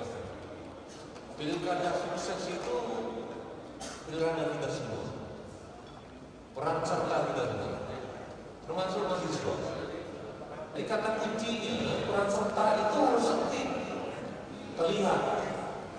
Kalau dalam bentuk pengawasan, jelas mahasiswa memiliki peran pengawasan. Melaporkan itu mekanismenya ada. Barangkali nanti yang ini di Bawaslu dan KPS itu bisa jelaskan lebih jauh. Tapi maksud saya pelanggaran hukum itu terjadinya di lapangan, tidak cuma di balik meja. Di lapangan itu bisa secara kasat-mata kita lihat dan kita lakukan pengawasan. Artinya sukses pilkada serentak nanti salah satunya telah dilakukan oleh pengawasan mahasiswa. Yang kedua, influencer itu sekarang. Ya Mbak Bende? Artinya tidak ada lagi yang tidak bicara influencer. Influencer itu jangan diartikan negatif. Saya mengalaminya kadang-kadang orang ngomong influencer itu dari versi negatif siru. Hidup itu positif dulu. Kalau berhenti dia tidak benar, itu baru negatif. Influencer itu untuk menyuarakan kepentingan pembangunan itu menjadi luar biasa. Tetapi Bapak Ibu sekalian, para mahasiswa juga harus paham. Karena ada faktor lain juga yang harus diperhitungkan. Contoh, ada tidak nomenklatur yang bicara soal mata anggaran yang berkaitan dengan influencer, media sosial. Kalau tidak, KPU kabupaten, KPU provinsi itu memerintah dari KPU nasional. Itu artinya dapat dipertanggungjawabkan pengeluaran sekecil apapun. Tetapi media yang diserahkan, media sosial yang sangat berkembang, itu siokia yang dirangkul oleh penyelenggara. Nah, saya memberikan apresiasi luar biasa terhadap KPU UI. Target kita tidak ada sesuatu 79%. Padahal yang dilakukan kota kosong di atas nasional.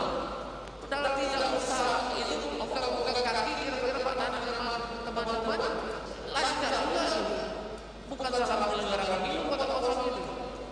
Sistem politik kita praktis parpol macam-macam. Tadi Pak Enda sudah sampaikan apa yang terjadi dalam politik yang ternyata ada kejenuhan, tanpa ada apatisme politik. Bosan ada alanya lagu sebagai bapak. Nah kalau itu terjadi, siapa yang bertanggung jawab terhadap orang begini? Siapa yang bertanggung jawab terhadap itu harus kita. Namanya selingkuh kita ya. Menurut saya semua menjadi tanggung jawab kita. Saya ingin katakan suksesnya pilkada di seluruh ruangan ini yang terlibat saat ini itu mensukseskan. Paling tidak datang ke TPS. Waktu punya KTP kita bicara lagi, ya udah milih. Datang milih cucuk galau. Kalau cucuk kota kosong, cucuk bulog, itu pasangan calon. Dia termasuk tidak sah. Artinya ada mekanisme untuk itu. Bapak Ibu sekalian, para mahasiswa, punya itu 3.000 lebih, 4.000. S3 juga. Memang kita punya tanggung jawab sebagai warga masyarakat, hak dan kewajiban yang diatur oleh peraturan undang-undangan sebagai negara. Kita ikut itu, kita percaya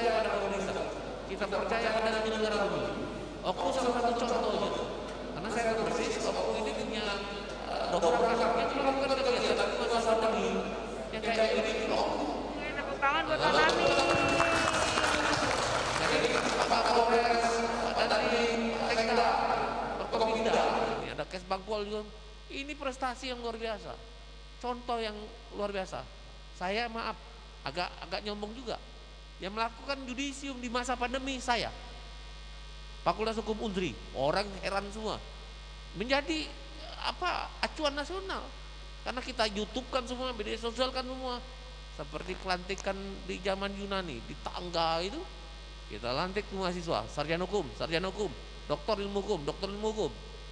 Oh, itu luar biasa wibawanya. Maksud saya, inilah adaptasi baru. New normal itu bukan berarti balik ke normal lama. New normal itu kita buat normal baru model saat ini. Model saat ini pakai masker, tutup. Tapi Bapak Ibu, di Wuhan asal muasal virus ini lah buka masker. Lah boleh. Nah, kita berharap buka masker ini kapan lah. Insyaallah lah. Oke, Pak Febrian. Ya, terima kasih. Baik, sebelum kita tepuk tangan dong buat Pak Febrian. Sebelum kita sampai ke tuan rumah, kan kalau Dr. Hendra ini tuan rumah, kita beri kesempatan lagi tentu kepada Mbak Titi dan Pak Firian Aziz untuk merespon apa pertanyaan dari floor tadi. Siapa mau duluan? Mbak Titi masih bergabung dengan kami tadi saya lihat. Ya, Pak Firian silakan duluan. Saya izin Mbak Titi karena setelah ini mau bergeser. Tadi ada pertanyaan bagus dari floor. Anak muda mesti dilibatkan. Ada pendekatan-pendekatan baru. Bagaimana cara memilih? Tadi kan Anda bilang tentang inovasi. Silakan tanggapi. Poin pentingnya, pertama kami mohon teman-teman KPU OKU. Mbak Titi silakan tanggapi. Ya, terdengar tidak suara saya? Yang jawab Pak Firian. Halo? Ya, Pak Firian ingin dulu lebih dahulu karena ingin meninggalkan acara. Yuk. Pak Firian, silakan Pak Firian tanggapi. Pertanyaannya sama. Ya, saya singkat saja. Mohon maaf duluan. Share ke bandara. Perihal keterlibatan anak muda, kami mohon teman-teman KPU OKU bisa melibatkan, bukan hanya melibatkan, tapi melibatkan secara efektif dan secara kreatif. Mohon maaf, pelibatan selama ini misalnya ya, membuat kegiatan sosialisasi. Buat saya itu masih standar. Cari cara lain yang bisa melibatkan anak muda secara atraktif dan kreatif. Nah, itu tantangan teman-teman semua, baik KPU-nya maupun anak mudanya. Namun satu hal yang penting terkait dengan mahasiswa, sejatinya kegiatan pilkada itu adalah momentum sistemik menentukan kepala daerah, dan ini bahasa saya kepada teman-teman ketika pilkada langsung pertama-tama dilaksanakan. Mahasiswa masa mau demo terus setiap ada masalah di daerah? Momentum yang paling baik itu ketika pilkada terlibat secara aktif, menyuarakan hal-hal yang positif dan menjadi bahan pertimbangan masyarakat yang maknanya ikut dalam mencerdaskan pemilih guna mempertimbangkan hal-hal penting. Sehingga kalau yang terpilih memang benar-benar orang yang diharapkan oleh semua masyarakat, misalnya ya, money politik rendah, informasi tersebar dengan baik, visi misinya terdialogkan dengan baik, harapan atau mimpi besar dari pilkada ini kan pemimpin lokal benar-benar berbuat untuk rakyat. Nah, peran mahasiswa mendorong dan memastikan itu terlibat secara aktif. Terakhir saya singkat, tadi di akhir saya singgung KPPS milenial. Kami mengajak secara nyata teman-teman mahasiswa, kerja sebagai KPPS itu unik. Kalau belum pernah ngerasain, silahkan ikutan. Dan kami penting melibatkan KPPS milenial karena ada satu instrumen mendasar. Ini temanya kan untuk pemilu 2024 ya, yang kita sebut tadi sistem informasi rekapitulasi. Secara ringkas gambarannya adalah setelah pemungutan suara dan penghitungan suara, nanti salah satu tugas KPPS memfoto dokumen hasil pilkada di TPS. Kegiatannya memang hanya sederhana, memfoto dan mengirim. Tapi bagi kami itu penting menjadi perhatian kalau dari 7 KPPS minimal 2 saja anak-anak milenial yang sudah terbiasa selfie, yang sudah terbiasa dengan aplikasi, maka hal baru ini menjadi mudah. Namun mohon maaf kalau 7-7-nya KPPS atau 7 anggota KPPS itu semuanya, mohon maaf ya, tidak ada anak mudanya atau katakanlah usia yang sudah cukup ya di atas 50-an, berpotensi proses itu menjadi masalah. Nah ini perlu dari sekarang karena sedang rekrutmen. Dan terakhir, mohon tadi yang disampaikan oleh Mbak Titik, saya setuju, isu perempuan perlu menjadi perhatian. Ya, isu perempuan perlu menjadi perhatian semata-mata dalam konteks kita ingin benar-benar pilkadanya bukan sekedar formalitas, tapi juga memastikan prosesnya itu mencerminkan nilai-nilai demokratis dan partisipatif yang ada di masyarakat. Saya pikir itu poin-poin yang bisa saya sampaikan. Tadi mohon maaf tidak bisa menyimak dengan baik paparan Bu Kelly karena suaranya kecil ya Mbak Titik ya. Mohon maaf kalau ada yang kurang berkenan. Saya tidak bisa berlama-lama sekaligus juga izin karena harus geser ke bandara. Terima kasih perhatian Bapak Ibu sekalian. Sukses untuk OVU. Mudah-mudahan 9 Desember terpilih pasangan calon yang amanah dan partisipasi mencapai 79%. Kalau sampai 79% Kelly, saya datang ke OVU. Wah, luar biasa. Terima kasih Pak Firian. Baik, makin menarik ya di ujung-ujung acara. Silakan Mbak Titi lanjut. Pak Firian terima kasih ya. Mbak, semuanya kami izin pamit ya. Mbak Titi ya, mohon maaf ya. Oke, baik Mbak Titi. Pak Firian, jangan lupa tetap dengan protokol kesehatan. Yang pertama saya kira tadi kritiknya bagus sekali ya. Di saat pandemi ini kan sebenarnya satu blessing in disguise-nya ya Weni ya. Kita bertransformasi sebagai masyarakat digital lebih cepat. Dan bahkan kandidat itu didorong sedemikian rupa untuk ghost digital. Jadi untuk menggunakan instrumen-instrumen teknologi informasi dan media sosial. Nah, kalau kandidatnya didorong untuk inovatif, kreatif, maka penyelenggara pemilunya tidak boleh ketinggalan. Karena kalau kita mendorong misalnya mengurangi kerumunan, jangan berkumpul, maka penyelenggara pemilunya pun harus jadi contoh yang sama. Satu, disiplin pada protokol kesehatan, dan yang kedua, bagaimana mengoptimalkan instrumen digital dan teknologi media sosial sebagai pendekatan untuk menjangkau masyarakat secara efektif. Coba dilihat lagi websitenya, dilihat lagi media sosialnya, apakah Twitternya aktif, Facebooknya aktif, Instagramnya aktif, YouTube-nya aktif begitu. Dari hal-hal yang sederhana seperti itu sebenarnya itu menjadi salah satu instrumen transformasi secara cepat penyelenggara pemilu untuk menjadi organisasi modern. Nah, yang juga menjadi penting adalah ini sebentar lagi debat nih Weni ya. Debat itu harus sebisa mungkin mengelaborasi meskipun calon tunggal bagaimana cara skema debatnya sehingga bisa betul-betul mengelaborasi gagasan program visi misi dan pemilih kita ini bisa teredukasi soal bagaimana cara membawa keluar daerah dari krisis akibat pandemi COVID-19 dan dicari metode yang betul-betul progresif dan interaktif gitu sehingga pemilih itu meskipun tadi ya pilkadanya calon tunggal tapi pilihannya tidak tunggal. Jadi kalau pemilih merasa tidak teryakinkan dengan calon tunggal, pemilihnya tahu dia punya opsi lain yaitu kotak kosong atau kolom kosong. Sebenarnya kotak kosong atau kolom kosong itu adalah fasilitasi pemilih untuk melaksanakan apa yang menjadi ekspresi politiknya. Tetapi tidak semua pemilih paham. Apalagi di tengah situasi pandemi, penetrasi informasi itu sangat terbatas. Keterlibatan media menjadi sangat penting. Sosialisasi media cetak, media elektronik itu masih yang mempenetrasi tinggi para pemilih kita. Jadi keterlibatan tribun, Sumsel dan lain sebagainya, karena memang masyarakat kita itu perlu akses begitu ya situasi hari ini. Kolaborasi dengan media massa saya kira harus diperkuat dan sekali lagi penyelenggara pemilu harus menunjukkan konsistensi pada kepatuhan, disiplin pada protokol kesehatan dan menunjukkan adaptasi yang tinggi pada kemampuan untuk memanfaatkan teknologi serta pelibatan anak muda adalah sebuah keniscayaan. Bukan dengan cara-cara tradisional ceramah dua arah ya, tetapi bagaimana kemudian mereka menjadi bagian yang betul-betul aktif, apakah relawan demokrasi, juru sosialisasinya KPU, dan bahkan sebagai penyelenggara pemilihan di tingkat TPS. Saya kira demikian Weni yang bisa saya sampaikan. Terima kasih pada Bapak Ibu semua. Assalamualaikum warahmatullahi wabarakatuh. Waalaikumsalam Mbak Titi, terima kasih banyak.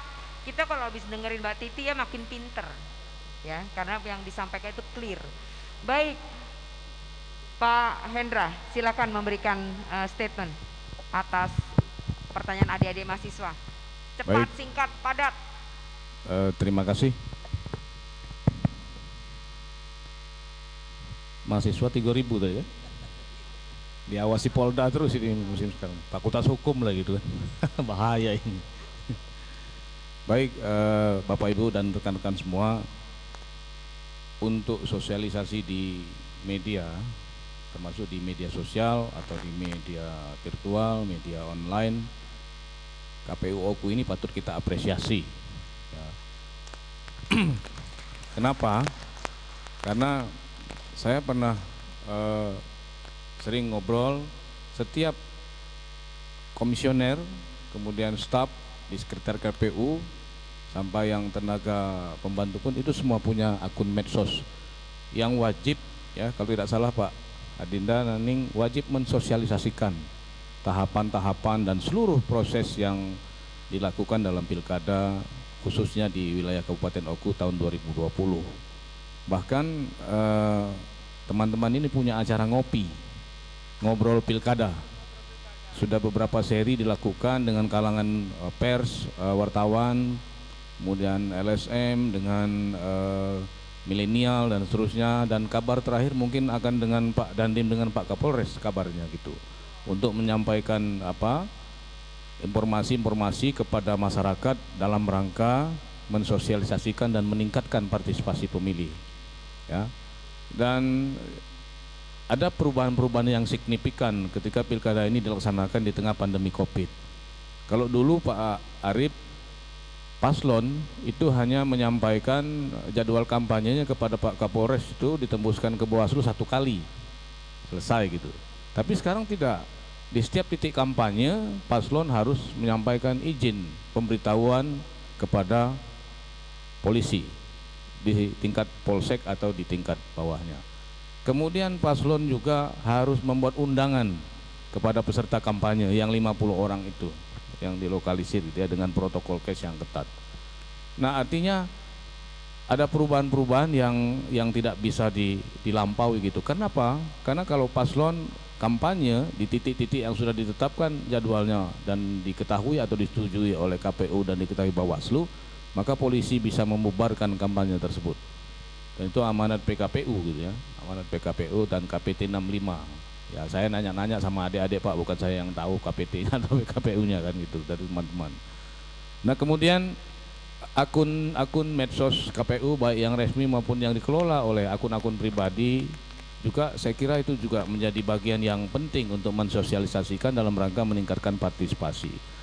Dalam kondisi sekarang ini kita harus memang secara kreatif memang harus menciptakan ruang-ruang komunikasi yang tidak ketemu langsung ya, dan media sosial ini menjadi salah satu saluran yang efektif, termasuk juga di masa 71 hari kampanye itu paslon kan tidak boleh beriklan, tidak boleh editorial, semuanya diatur oleh KPU, dan itu juga bisa dimanfaatkan bagi KPU untuk mensosialisasikan proses pelaksanaan pilkada. Tadi kalau dikatakan kita, kalau saya mungkin kadang-kadang masih sering bingung ya, karena mungkin kita generasi yang beruntung, dulu masih main di sawah, sekarang ikut-ikutan yang seperti ini.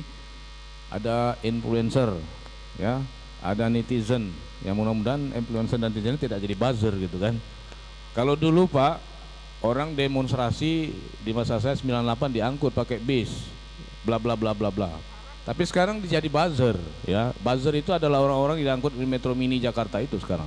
Tapi mungkin kemarin yang Omnibus Law tidak ketahan lagi mungkin ya, ada di situlah konteks komunikasi politiknya, salurannya macet, Ya, kemudian ada reaksi yang diberikan oleh publik. Nah, teman-teman mahasiswa bisa menjadi agen untuk itu. Tetapi sayangnya memang cover untuk dalam KPU maupun undang-undang pemilu tidak ada ya anggaran untuk influencer gitu ya. Ya, kemarin kan kalau yang pencegahan Covid ada tuh sekian 300 miliar untuk influencer untuk pariwisata dan seterusnya. Nah, saya kira ini juga bisa dikoordinasikan bahwa secara sadar teman-teman mahasiswa sebagai warga negara, sebagai anak bangsa, sebagai agen perubahan untuk juga melakukan literasi gitu ya, literasi. Melakukan sosialisasi untuk membantu KPU meningkatkan partisipasi. Mengapa? Contoh di OKU ini bagaimana ya memilih diksinya, lawan atau berhadapan tuh sepertinya agak gimana gitu ya. Ada teman-teman ya kalau kolom kosong ya lantik saja lah kan gitu. Tapi kan mekanisme demokrasi memberikan ruang. Nah, hanya kolom kosong ini Pak tidak boleh disosialisasikan, tidak boleh dikampanyekan, tidak boleh membuat alat peraga, tidak boleh membentuk tim saksi. Karena ada unsur pidananya di situ, Pak Kapolres bisa menangkap nanti gitu. Jadi KPU saja yang boleh mengatakan bahwa paslon itu berhadapan dengan kolom kosong. Ya. Kenapa? Tidak boleh diaudit, tidak bisa diaudit itu karena dia kolom kosong itu. Artinya kalau kita bicara secara teknis maka ada proses-proses yang tidak bisa dilampaui. Nah, ini harus disosialisasikan. Bagaimana semua nanti beramai-ramai kita datang ke TPS tentu dengan mengikuti protokol kes yang ketat, dan ini harus disosialisasikan dengan menggunakan berbagai media, berbagai saluran yang bisa dimanfaatkan. Karena di tiap TPS itu seperti disampaikan Ayunda Kelly tadi semua lengkap. Sampai pemilih itu dapat sarung tangan satu-satu. Ya. Kalau sudah dapat satu ya dikasih masker, cuci tangan ya. Kalau yang hobi mancing umpan kucur, pacak di kunang mancing umpan kucur Pak Yudi malam kalau ini sarung tangannya. Ya. Artinya memang disiapkan. Dan kemarin kabarnya dapat apresiasi ya KPU ya. KPU OKU dalam rangka pencegahan COVID-19. Selamat, mudah-mudahan saya kira itu yang bisa saya sampaikan. Artinya saluran-saluran komunikasi itu terus harus kita manfaatkan, harus kita buka ya. Di materi kampanye juga saya lihat paslon wajib menyampaikan materi tentang pencegahan COVID. Wajib, dia ditegur oleh Bawaslu dan KPU kalau tidak menyampaikan itu, ditegur oleh polisi. Oleh karena itu mari kita manfaatkan media-media saluran yang ada, saluran komunikasi yang ada, sehingga kemudian pada akhirnya seperti yang disampaikan oleh Kanda Febrian tadi, pilkada sukses itulah pilkada kita semua. Pilkada sukses itulah harapan kita semua. Ya, penyelenggara tenang, sehat, pilkada selamat. Kemudian bapak-bapak dari keamanan juga bisa bekerja dengan dalam iklim yang kondusif, birokrasi juga tenang, dan kita tunggulah perkembangan berikutnya, mudah-mudahan semuanya tetap on the track. Terima kasih. Wassalamualaikum warahmatullahi wabarakatuh. Waalaikumsalam warahmatullahi wabarakatuh. Baik, terima kasih. Akhirnya 1,5 jam ya, kita nggak kerasa sudah ada diskusi ini diskusi yang luar biasa. Kita harus beri apresiasi, tadi udah bolak-balik dipuji nih Pak Naning Wijaya untuk acara yang sukses ini. Ya kan, karena ini prestasi ya Pak Febrian ya. Prestasi besar. Ya. Dan ingat pesan dari Pak Febrian, semua yang ada di sini bertanggung jawab untuk suksesnya pilkada di OKU. Ya, saya nggak perlu komentari lagi. Pak Sekda sudah banyak acara dan setumpuk dokumen yang harus ditandatangani. Pak Dandim harus segera mengamankan OKU, demikian juga Pak Kapolres. Semoga acara kita akan bisa berlanjut di Unbara. Halo, Bu Rektor. Di Unbara karena diskusinya seru. Kenapa? Kalau saya pertanyaan menggelitiknya itu ya, tadi yang saya mau tanya ke Pak Febrian, ngapo si Saronian nyari tokoh-tokoh, figur-figur, bukan hanya di OKU tapi juga di Sumatera Selatan, perempuan. Bu Kelly silakan maju. Dan saya pesan untuk angle-angle pemberitaan teman-teman media, isu milenial, isu perempuan, isu pilkada sukses, itu ketika dicari di Google maka akan ketemu, dan itu tempatnya adalah di Ogan Komering Ulu, Batu Raja. Terima kasih sekali lagi, mohon maaf apabila ada hal yang kurang berkenan. Kami kembalikan kepada MC dan segera akan ada seremoni singkat untuk mengakhiri acara kita pada hari ini. Assalamualaikum warahmatullahi wabarakatuh. Kita beri tepuk tangan kepada 3 narasumber kita dan juga untuk Pak Firian Aziz dan Mbak Titi. Terima kasih banyak sudah join bersama kita, stay sampai terakhir. Pak Naning, sukses.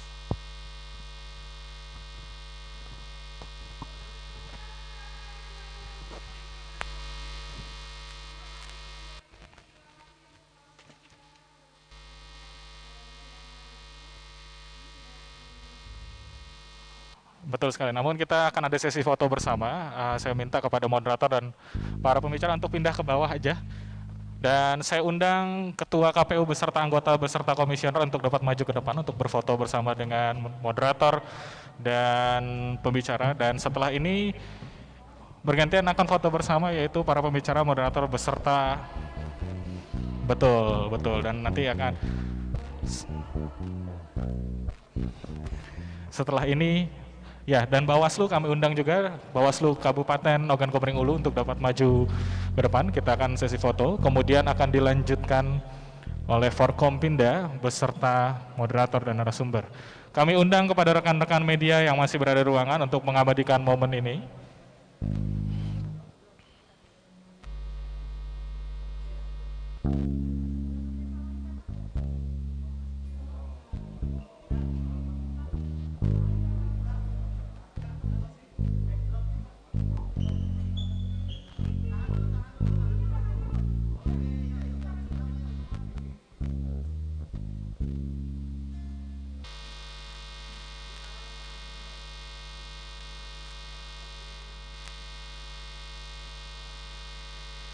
Ya, selanjutnya setelah ini kami undang kepada para pimpinan Forkopimda untuk maju ke depan juga untuk berfoto bersama para moderator serta pembicara. Mari kami undang. Kemudian nanti setelah bersama Forkopimda kami undang sekali lagi Bawaslu Kabupaten Ogan Komering Ulu dan juga Ketua KPU beserta anggota komisioner. Setelah ini akan berfoto bersama Forkopimda, pembicara beserta moderator. Kami ingatkan juga kepada rekan media untuk dapat mengabadikan momen ini.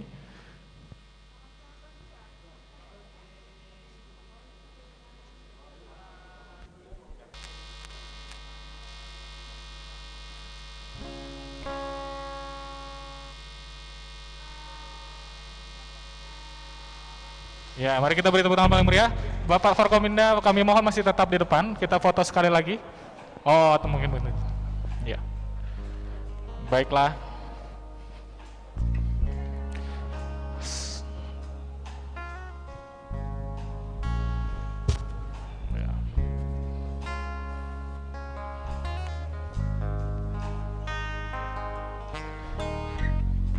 Ya, demikian ujung acara. Sekali lagi kami ucapkan terima kasih banyak kepada moderator beserta pembicara serta tamu hadirin yang sudah hadir berkenan. Tanpa terasa waktu berjalan kurang lebih 2,5 jam, guys. Diskusi yang sangat menarik sekali, memberikan insight dan pengetahuan yang baru bagi kita, bahkan untuk masyarakat di Kabupaten Ogan Komering Ulu menyambut pilkada dan menyongsong pemilu serentak 2024.